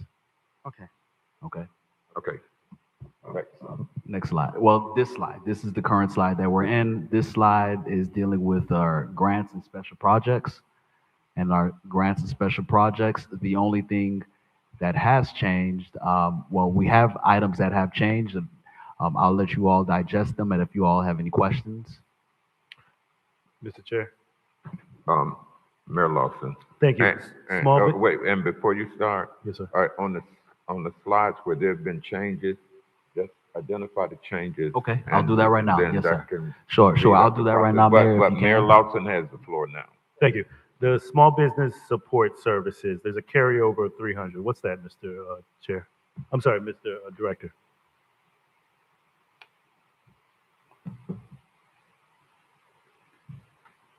It's 300,000. We're budgeted 100. Total for the next fiscal year is 4. Right, so that turnover is, Shirley, go ahead and let me. The turnover for the 300,000 for small business support services. Mr. Chair, would you please repeat that question? There's the last line. The first question is small business support services, carryover of 300,000. What is that? So those are funds that are allocated for businesses where we are helping small businesses with startup costs. We do have some funds that are left over, and we're rolling it over along with 100K. But it's just to really start off with like marketing purposes, startup costs to assist businesses that are coming in the CRA area. Can you get those flyers, details, and programs out to the board ASAP so we can see what that looks like, so we can help with marketing that? We should never have this much rollover in programming. Programming and rollover should not be that consistent. I understand the concerns with the Reclaim and Renaissance because we have limited inventory. But when we have small businesses that are struggling and signage program, I see we've used most of the money, that's good. I don't want to see rollover. We pass a balanced budget to get all of the money into the community, so that we should never have this much rollover to where we're budgeting for the next fiscal year. So if we need assistance with marketing, advertisement, support, and getting that out, get it to the board, get it to the city side, and let's make sure we use all the funds. And are any of those money, is any of that money been accounted for? Is that just, do we have programs or businesses that are looking for support? What is Yes, for that line item, and thank you, Shirley, for assisting me with that. That item, specifically 2 weeks ago, Commissioner Davis Paneer and others requested that we receive or we take a look at using the small business support services for just that. The marketing of our programs, using the dollars for engaging within our communications department, creating flyers, creating specific social media posts, creating materials that would help get the resources out there, because I believe within our programs, we have the resources. We're just not doing, we believe, an up to par job with getting the resources out there, making sure that there's enough words on the streets, what we say boots on the ground, and we'll do that digitally. We'll do that through our marketing as well. We have a plethora of programs that we're looking to create specific marketing platforms for, and we're working on that right now as we prepare for the fiscal year. Do we have a flyer for the small business support services and the application for what it takes for them to qualify for any of those funding? Small business support services is a composite of all of our grant programming, along with our resources that are available. It's not specifically a specific item or a specific project. Thank you. Okay. And follow up commercial grants, 638,000. What is that for? The commercial grants is $638,000. As you can see, sir, there's no carryover. But the specific, well, I won't say there's no carryover because we still have specific projects that we're looking to move forward. But the $638,000 is for commercial businesses that are looking to receive assistance with their indoor and some instances outdoor opportunities for their businesses to create, whether it's build outs, whether it's fencing, landscape, windows, all of those things. But the biggest caveat to that is they must be commercial businesses designated of use under the business tax receipt of Riviera Beach. And do we have an application for that program? We do have an application for that program. Get that out. That application program is 14 pages long that specifically designates all of the rules and parameters of the program, or what qualifies and what doesn't qualify. And who's over that program in your department? Nehemiah Spence, he's over that program. But along with Nehemiah, we have many of our staffers. We have about 2 other project managers working on the processes of that program as we're looking to lay out some new parameters for that program come the new fiscal year, which will be laid out with marketing material such as commercials, such as 30-minute blurbs, such as social media posts, things of that nature, to make sure that the word is out through our CRA agency of what the parameters are, not through third-party sources, but through our actual CRA agency where that information should be coming from. Thank you. So, Mr. Chair, the small business support services budget that we have, I know I had a conversation with Director Mercius in regards to supporting small businesses, the incubator space at the new CRA office that you guys are opening up. I would love for us to take some funds from there, using those to help with some of those small businesses, extending the time frame so that people can utilize that space, the conference room, and have those funds available to build an actual program to support those and create an actual incubator. We've struggled with the incubator process of these small businesses, and I think we can kind of foster more support for them and use some of those funds for that. So the Absolutely. signage program, that incubator space, those three desks, and the conference room, make sure that we have built up a strong program with those funds. Absolutely. Thank you, Mr. Chair. Okay. Mr. Mercier, you mentioned something about an application or instructions for one of our programs that lays out what the criteria or requirements are. 14 pages? Yes. It's Too 14. long, too long, too long. A lot of people are not going to, and I want to see that because Sure. we don't want to make it so encumbersome that people don't even want to apply. But look, we have to protect public funds. I understand that. Yes. But don't make it so cumbersome where it discourages people from even wanting to apply. And I mean, just the sheer volume of 14 pages that you have to go through to apply for some funds, that doesn't seem rational to me. So I would like for staff to look at that.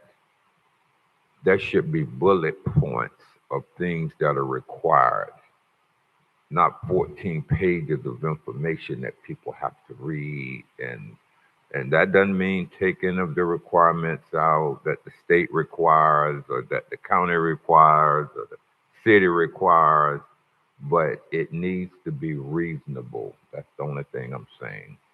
14 pages is a book. And I think that we can reduce that. A kid's book. Huh? A kid's book. Okay. No, that's the size of Commissioner Miller Anderson book. No, I got 180.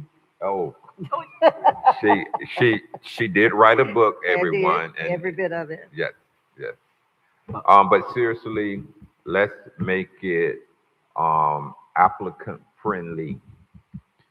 Understood, Commissioner. Yeah, We will make it applicant-friendly. applicant friendly. Yes. We will make sure that the parameters are there, and if individuals that are filling out the application need assistance, we are there to assist them 24/7, 365 days of the week. You know, some people that look at it and won't even reach out to staff. They just feel overwhelmed. Understood. No, that's a fair point. That is a fair point. But we're here to assist, and we're here to, Understood. we will take a second look at the application to All right. condense it. Yes, sir. Chair, Yes. Who? I would like to correct that. Monday through Friday between the hours of 8 and 5. Okay. All right. On a serious note, do we have any public comment cards? Mr. Chair, we have no comment cards. No comment cards? Okay. Let's keep the program going. You're on salary, so it is what it is. Listen, you know, I'm here 24/7. I'm here 24. I don't expect the rest. But we'll go into capital projects, and with capital projects, our first line, of course, with the Villa Lawns, as you can see, that dedicated amount of $2 million that is already there. That's scheduled to happen. We also have the event center build out. Chair. So, Executive Director, we also put in the value of the land into that project, correct? You're speaking. You're asking regarding the appraisal process.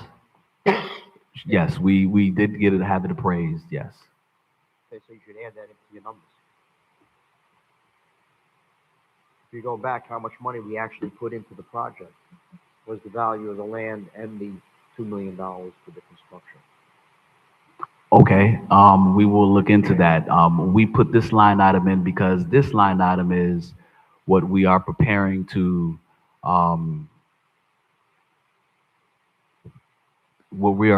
give to the CDC. as a fee for their build out of phase two. So that's what the $2 million is for.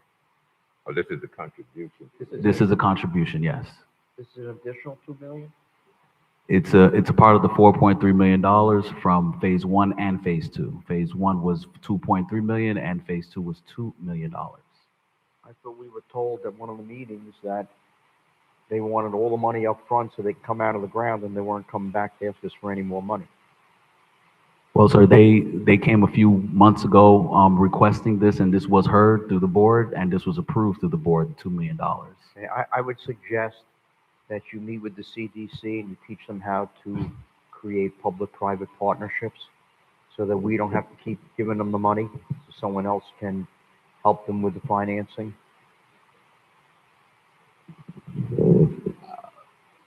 Yeah. Okay, that's a suggestion. I mean, Look here, wait. Hey, please, in the audience, don't fight. We just indicated to them that we, as the CRA, will continue to support them in their efforts. Once we decide to go a different direction, we need to call them in, have a discussion with them, and advise them that we're may not going to give as much support because we want you to go get a P3. But right now, we just told them that we will continue to support them until the board decides differently. Yeah, but Chair, basically, we're paying for the building. We're paying for I we're paying for the entire I construction. I don't want understand. it, people aren't getting homes for free. Because fully we're paying the understand. full construction cost here. This is All I'm crazy. saying that we need to be transparent with them. Yeah, but we have to be transparent with everybody who's watching I here, with understand. with everybody in the city. And they have to understand that we spoke to them before, we were told it was $2 million that we put into the loans. Now we're looking at our budget here and it's an additional 2 million. No, We were told, no, you wait. It were on was the just said council. that, I know, it was said there was 43, 4.3. and you said that they asked for it up front, everything, but Mr. Mercy just said that there was a decision to give 2,000,003 then, and then the other of that 4.3 now. Is that correct? That is correct. And Okay. we just had the CDC board here earlier today where we had those questions. And if you all have any other questions regarding the Villa Lawns, we can have them come back here next month as well. Chair, Yes. in all due respect, you weren't sitting on the council at the time. I was No, I'm on the just board, articulating and I what was he there at just the said. meeting, and I made major comments with respect to their request for all the money up front so that they can come out of the ground. And they said, we will not come to you for any second phase money. We'll have the ability once we do the phase Did they one. get it all up front? They got it all up front. No, they That was did. it was 2.3 million that we were putting into the project. That's how much money we So were not putting in. 4.3. Now it's going up to 4 million. So clearly the money wasn't leveraged. Clearly we're putting in all the money for the construction and we shouldn't be paying 100%. I know, but There should be state and federal funds. There should be private money. I agree We'll get with that. many more units if we do it I this agree way. with it, but once we vote to do something, I don't agree to go back and say, no, we done went and decided that it should have been this amount. And we No, don't Chair, take it back. I respect what you're saying, but I voted as I a understand. member of this board for 2.3 million. I didn't vote for 4 point. And then something we million. voted to give them this too. It was my understanding, quite frankly. I mean, look, I'm going to help CDC and I want to help them, but it was my understanding that the 2.3 we already gave them, and that they had a line of credit or whatever they were doing for the rest of their project. Understood. That's the way it came across to me. It Okay. didn't come across to me that we're putting in another 2 million, because when we showed the budget, we showed a total of 2.3 million for Villa Lawns, and obviously it's more than that. It's 4.3 Okay. plus the value of the land. So we probably put $6-7 million into this project. Okay. Mr. Mercier? Okay, Villa Lawns, and we have the event center build out along with the utility burial. Nothing else has changed. I'd like to also articulate the fact that on that last line item, the Marina Annex, the $2.78 million that was agreed upon for their water, sewer, and connection fees. We are preparing a interlocal agreement with the city in regards to this $695,000 line item to make sure that the city and the CRA are in agreement for the payment structures that will take place from 27 to 2030 in regards to this $2.78 million. When is that going to be on our agenda? That will be on the agenda upcoming for September 9th. It is slated to be on the agenda tentatively for September 9th. Okay. I would like to see it on the agenda if there are no legal reasons why it can't. We are working diligently to prepare ourselves to make sure it's on our September 9th meeting. Yes, sir. Okay. Oh, there were no public comment cards, right? Okay. Let's keep it moving. Next so slide. we can get out of here. And thank you. That was the last slide? Thank you. Okay. Are there any comments from staff or the board regarding the budget section? These are not the closing comments, just comments about the budget. Mr. Chair. Yes. Just clear for staff, director, I just want to make sure we're very clear with the Renaissance and Reclaim that the board has made a decision to increase the programming from 50,000 to 100,000 in Renaissance and Reclaim, keeping within the parameters of the current budget of the 1.2. Yes. Okay. Those were my only comments. The business programming, if we can really build out that incubator and also support for the small businesses through whatever programming we can do and assist with that if we can get something back to the staff as well. Yes, Mayor. And for the Small Business Incubator Project, we realize that the goals of our business community is to go from business concept to business storefront. We are looking to go ahead and accommodate that through some of our special projects that we have slated for 2027, Good. such as the 100-200 Blue Heron space, along with other projects as well. We're looking to provide that to you all this upcoming year, 2027. Chair. Yes, Mr. Vice Chair Spiritus. Right, so I just want to make it clear that we're giving this 2.3 million, whatever, to Villa Hans. They're going to follow the city's procurement procedures, correct? There was a motion put on the floor, I know, So I want to be clear because the $2.3 million, that's not what we discussed upon for a line of credit. The line of credit was for 500,000 to the best of my ability, what I remember. The $2.3 million is a line item from last year's budget for phase 1 of Villa Hans that was already approved upon and already distributed to the CDC Corporation for their build out. The $2 million is for phase 2 for this year's project. That encompasses $4.3 million overall. Both times those items have came before the board for approval and they have been approved through this board. The expectation, that's why it's in our budget, that the CDC will receive that $2 million. And that's something that we already have prepared and move forward on. The question was, are they going to follow the procurement practice? That was the question just now. The procurement practice for their construction and their build out. Yeah, for Phase 2. phase 2.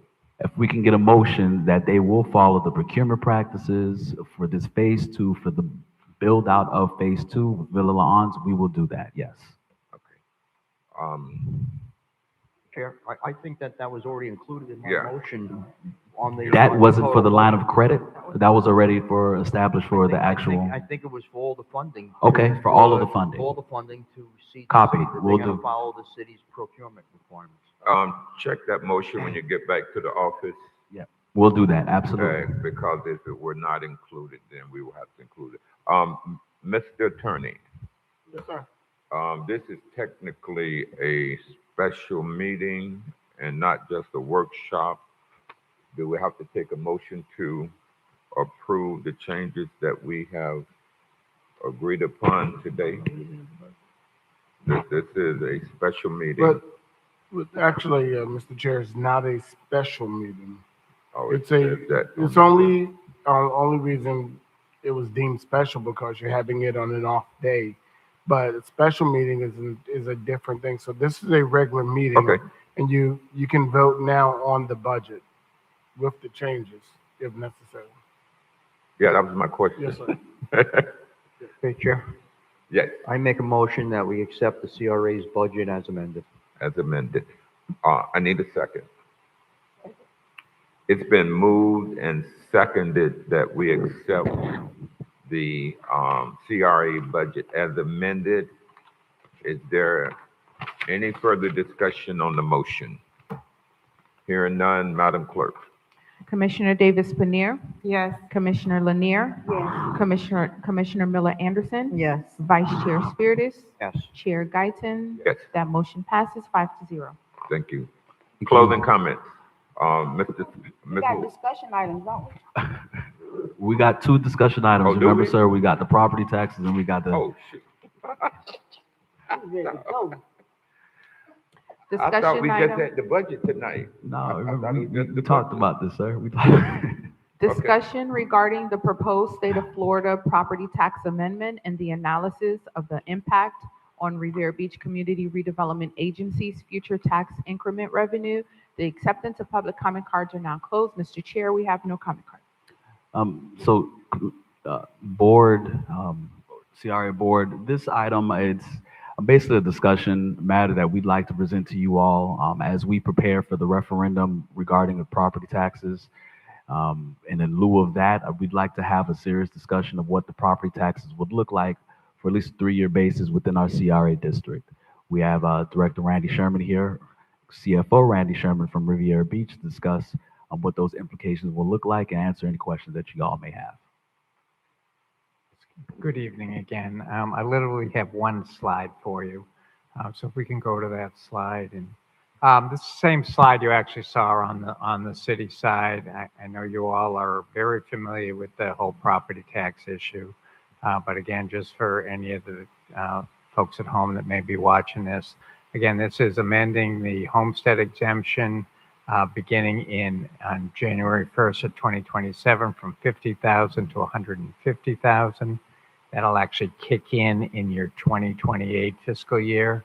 And then again, in January 1 of 28, it goes from 150,000 to a maximum of 250,000, which would be your fiscal year 2029. I won't read all the bullets in the middle, but if we go down to the end, the fiscal impact of this on the CRA, which I believe was why Mr. Mercius has asked me to come here tonight. The CRA has 674 homesteaded properties. Okay. Right now, most of them do get the full $50,000 homestead exemption.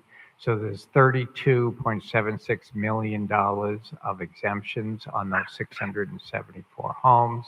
And that equates to about $420,000 of exemptions. That's revenues that you're currently collecting. If the property tax referendum does pass in fiscal 2028, you will lose $900,000. You'll have less revenues of $900,000, and then in fiscal 29, it's $1.3 million. So again, 900 the first year, the second year, that exemption goes up to 1.3 million. Right, so then we're not really taking that big a hit compared to other agencies, I would think, throughout the state. No, it only rolls you back about a year, 2 years maybe, as far as your income levels, correct? Any questions from the board? Mr. Chair? Yes, Mayor? Thank you. And to that point, this is also based upon the fact that we have limited homesteaded properties. So that's why tonight's decision was so important. So commend the board. Great decision tonight on increasing that programming. Great job on that. Thank you. Okay. Any other questions? Nope. Thank you. Thank you. Sherman, thank you. Okay. Thank you for that, because we'd like to springboard into Robert Rules of Order. I'll let Shirley go ahead and discuss what the next item will be. Discussion item 6B, discussion regarding the Revere Beach Community Redevelopment Agency and the opportunity to elevate its potential financing capacity, the feasibility of issuing redevelopment bonds, the projected availability of tax increment revenues, debt service coverages requirement, interest rate, bond market conditions, and the potential impact of future changes to Florida's property tax structure. The acceptance of public comment cards are now closed. Mr. Chair, we have no comment cards. Thank you. Thank you, Shirley. So with this conversation, as we know, we've had a discussion with our budget and what the goals and the visions of this CRA board and what this upcoming year will look like. We also discussed with CFO Randy Sherman what our property tax situation will look like in the CRA district. Now I'd like to discuss or consider a discussion for debt and debt service within our CRA district and what that looks like. Um, Bonding allows an agency to leverage or borrow against recurring revenue resources to generate proceeds to fund projects. This mainly, basically, we have a TIF. The TIF that we have that comes in on a regular basis annually. If we could, for capital project purposes, move forward to borrow against that TIF, that tax increment financing, we have the availability to do so. Our bond capacity, as suggested through our bond counsel, Brian Miller Olive and Hilltop Securities, we're at about $40 million approximately for our bonding capacity. Next slide. Now, if you all remember, not only do we have a referendum upcoming on the ballot for November that will take away property taxes if passed with a 60% yes. We also last year were threatened with the House Bill 991 and the Senate Bill 1242, which were proposals that would have substantially changed how Florida community redevelopment agencies operate. One of the main issues or main items with both SB 1242 and HB 991 were to totally take away the CRA's power to initiate new projects or issuing new debt.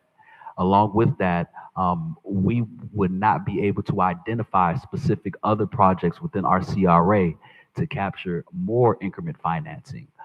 So if that were to happen, we know that the referendum is on the ballot, and we also know that these two bills, although they were pushed, they did not pass. One can surmise by basically stating that these bills probably will come back, and that probably will threaten the CRA in the future. One of the items that we'd like to take a look at, the next slide, is if we were to issue bonds, what projects would we focus on specifically? One of the projects that we would focus on would be Avenue E and the Streetscape project. Now, we've already went forward and in 2019, we completed a study on Avenue E where we talked about the streetscape plan through KCI Consulting. We provided specific layouts of what could happen, what would it take, what the cost analysis or measurables would be. And from that study, myself, along with other members of our CRA team and along with members of our city staff, sat down and discussed what feasible steps along with options would take place when we take a look at Avenue E streetscape. And that's the list that you see there. Utilities, we would address those utilities, surface improvements within 11th Street to make sure that Villa La'Ans and other development that are happening along that space, such as the Marina Annex project, they would be prepared to build new and improve safety roadways, 6-inch sidewalks, landscaping, street trees, buffer zones, and on-street parking. This all is in preparation for not only the development that's happening on Broadway, but to also address infrastructure concerns that are happening along throughout different corridors in revolvement near Broadway, such as Avenue E, Avenue F, Blue Heron. These specific projects would address that. If you go to the next slide, along with Avenue E, we're looking at the Lakeview Park and Park Manor improvements. And with that, we all know what those improvements consist of, which would be stormwater infrastructure, drainage concerns, debris accumulation along the road edges and storm drains. We would also look to address recurring flood issues. That's also subject to review and approval of the board. Next slide. Now, with the opportunity to bond, it also gives us an opportunity to acquire space, acquire land, much like we did and we succeeded in the 1851 project, where we purchased the space originally for, I believe it was about $250,000, and we got it appraised at 1.6, and we ended up now taking a look at a purchase and selling agreement with a $4.6 million market sticker. With the power to bond, we would be able to move forward with the disposition process of specific strategic spaces that were concentrated as slum and blight. And we could actually take advantage of those pieces for new development, for new opportunities, for new storefront spaces, for new housing opportunities. This would give us that opportunity right now. Notice that within this presentation, no numbers are involved because I am not asking the board to move forward on a decision for us to go through a bond exercise where we could take a look at what bond would we qualify for along with interest rates. No, I'm asking specifically to the bond that we can take a look at what our capacity looks like and come back to you all for the appropriate measures and plans of actions with our bond counsel if we were to get that approval from you all tonight. Mr. Chair. Mayor Lawson. Thank you. Thank you for this, Director Mercius. I'm a big fan of the debt services land acquisition because we were able to actually turn 1,800 from a $500,000 purchase to a almost $5 million flip in just a few years.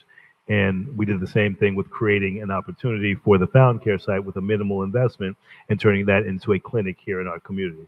So using this opportunity to use the bonding, being that we're limited with the access to capital that most agencies and organizations have, I think we need to make sure we utilize this now before we take a substantial hit later and provide the funding to secure some major parcels of land to attract major development within the CRA district. So I like this presentation, but more importantly, that Avenue E, it's been stagnant for a long time.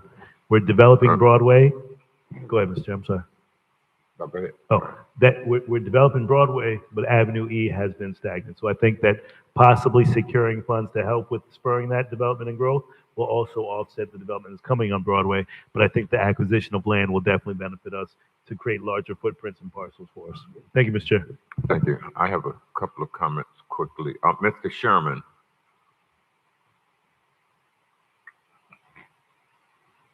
As Mr. Sherman comes to the mic, my question to Mr. Sherman is regarding the bonds that we recently floated for the fire station, the recreation complex, the Callaway complex.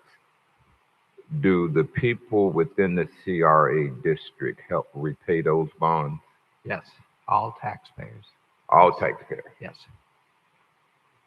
So for these bonds that specifically for the CRA, would it be just the residents in the CRA paying for these bonds? No, it's not going to be any additional charge. It's going to come from the revenue that they were already generating. So when they put up, I think it was close to $15 million is what your projected tax revenue is from the county and the city, the debt service gets paid right out of that. So it's not a new charge. Okay, It just comes. that's my question.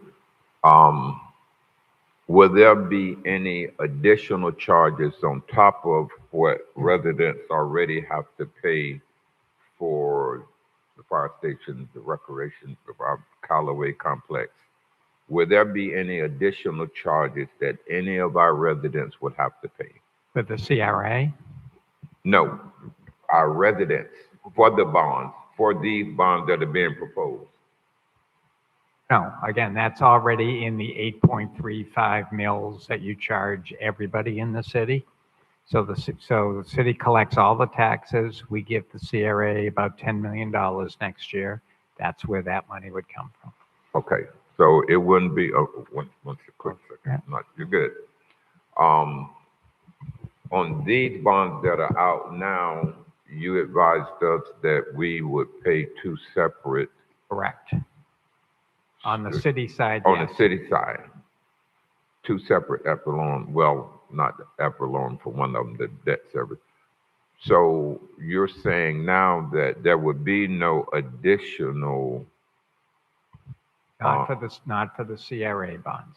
Not for the CRA bonds. Okay. I think it was Vice Chair Spirit, then the mayor. Yeah, Mr. Sherman, you just said that everybody in the city is going to pay off those bonds. But if you live in the Ritz-Carlton, your money goes to the CRA. It does not go to the city. So how are they paying for the bonds? No, they pay the second millage that's just for the bonds. They pay that to the city. They pay that separately? Yes. So you take that out, okay. Yes. Chair, I would just like I think it's a good idea to bond. And I would just like to see you do something very dramatic. I think East Street could be very dramatic and say something rather than, nickel dime and do 15 different projects. You should do one big project so that it'll really have an impact on the whole community. And Mayor Lawson. exactly I'm the same sorry, point. were you Make it, done? I'm finished. Yeah. make that a legacy project, Director. That is actually part of this plan, and I agree with Commissioner Spiritus. I, I also want to make sure that the board, as Mr. Guyton just realized, Chairman, um, the bonds aren't going to impact us. And because the director did acknowledge the Senate bill that could potentially pass, we won't be able to bond off of those TIF dollars. So we need to bond and borrow money off the TIFs in the event that it is actually eliminated or our CRAs are eliminated. Capitalizing, and as I've said before, we need to make sure we're scaling and phasing everything now, because when our budgets are cut, when the dollars are cut and we don't have access, we're going to lose that additional revenue of TIF, and that's what we're bonding the money off of. Those TIF dollars, that extra money that we get from the county, we could potentially lose if the state ever did eliminate the CRAs. All the money would go to the city, but we would lose about $15 million, I'm assuming, in TIF dollars. Mr. Sherman. The amount of money you get from the county is about 5 million, between Five- 4.5 and 5, and 5 the million. city gets them 10. So 50 million total. So the 5 million we would lose. So now that money that we're bonding would be coming from the actual dollars that we're receiving from the county and the city. So I definitely think this is a good opportunity for us. But as Commissioner Spirit has said, make it some legacy projects. Avenue E, acquisition of property would be some legacy projects and not nickel and diamond. One last question, Mr. Sherman. Um, you indicated that these funds would be coming out of the TIF that is just normally paid anyway. Correct. Would that impact the amount of TIF that is coming to us to use for our redevelopment operational budget? And that It's one $15 million pool. You're going to increase your debt service payment, which means you would have less dollars on the that operation. dollars to run the Correct. operation. And the amount of decrease would be depending on the amount that the bonds may be. Correct. Okay. Chair? Yes. And so, Mr. Merzius, have you looked into, we brought it up, I think, at the last meeting, the sale, I guess, of Safe Harbor? There was some money that came in there that we were supposed to go to the CRA district. I know that I think half of it was supposed to go to Park Manor and the other half Lakeview Park. But I think it was supposed to go for, infrastructure projects in those communities, so East Street could be one of them. But I think you should look into it. I know that the CRA owns part of that property over the 1851 piece, right? That's Yes. Partial city, part Correct. CRA. Yes. So are you finalizing an agreement with them right now, what the split will be money-wise Yes. between the city and? We are CRA? currently, yes, finalizing what that split will look like, along with the turnover of the property before the PSA agreement So comes before you if you all. take that money and you add it on to the money for, well, actually, you have the other project, Broadway and Blue Heron. You're going to get money from that. You're going to get money. You got money already from Safe Harbor. If you add up all these dollars, you got a few $1 million sitting there. Quite a few $1 million. Yes, sir.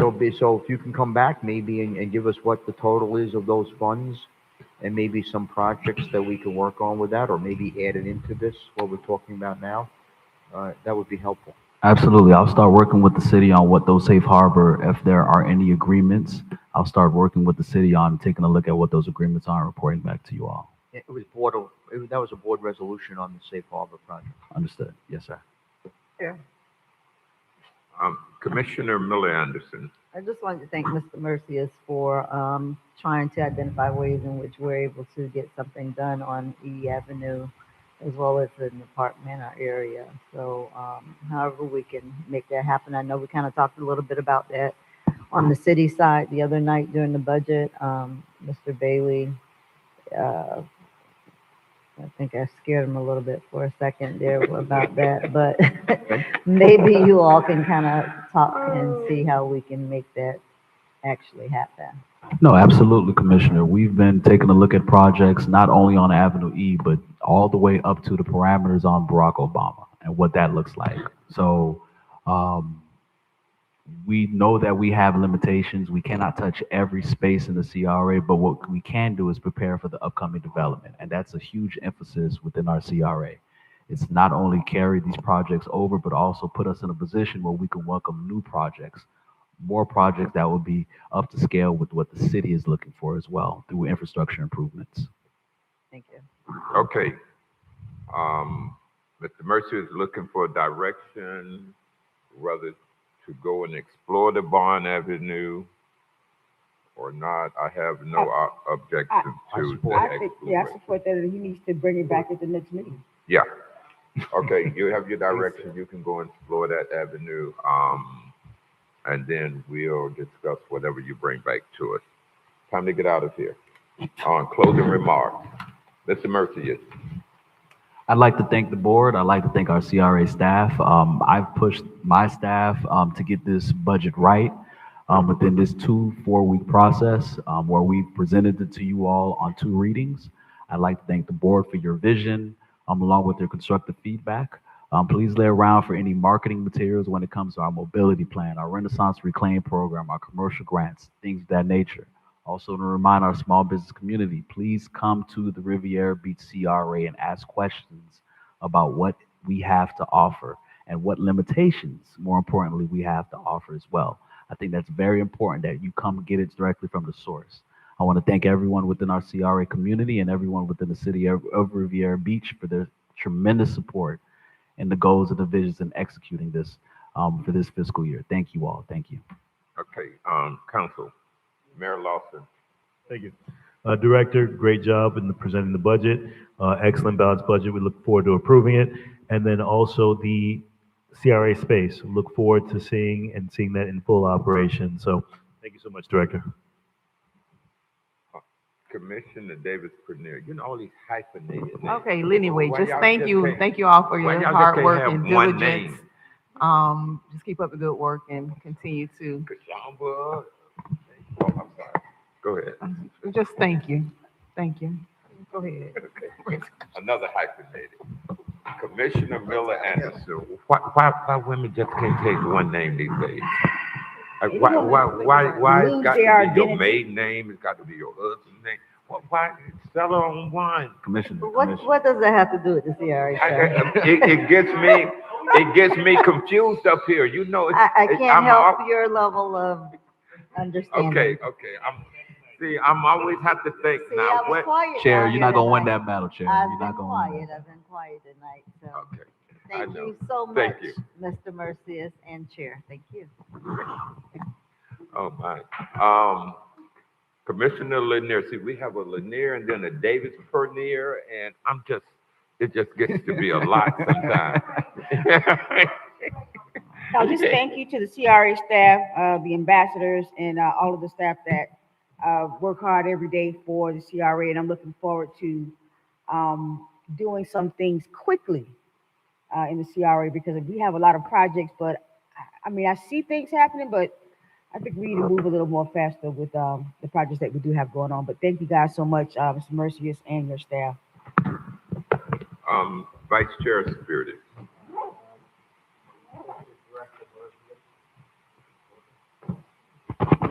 Okay. Executive Director, thank you for an excellent job, you and your staff. Bravo to everybody. I know how hard that is. I was in that seat, and it's not an easy seat to be in. And you're doing great work, and we're very, very pleased with everything you're doing. Thank you. Keep it up. Thank you. And I also would like to thank staff, our council, and most of all, my colleagues up here for standing strong in the paint on what you believe and definitely moving the city forward. But staff has done a yeoman's job, as some know. I'm not sometimes easy to deal with. Yeah. But it's all in good spirit, all for the best. But staff has been doing a good job. And I also love the the exchanges that we have on the dais sometimes. That's a democracy. We're not going to agree. We're going to get passionate, but I have no ill feelings. These are my colleagues, and in the end, we all laugh and talk and work well together. On that note, good night, everyone.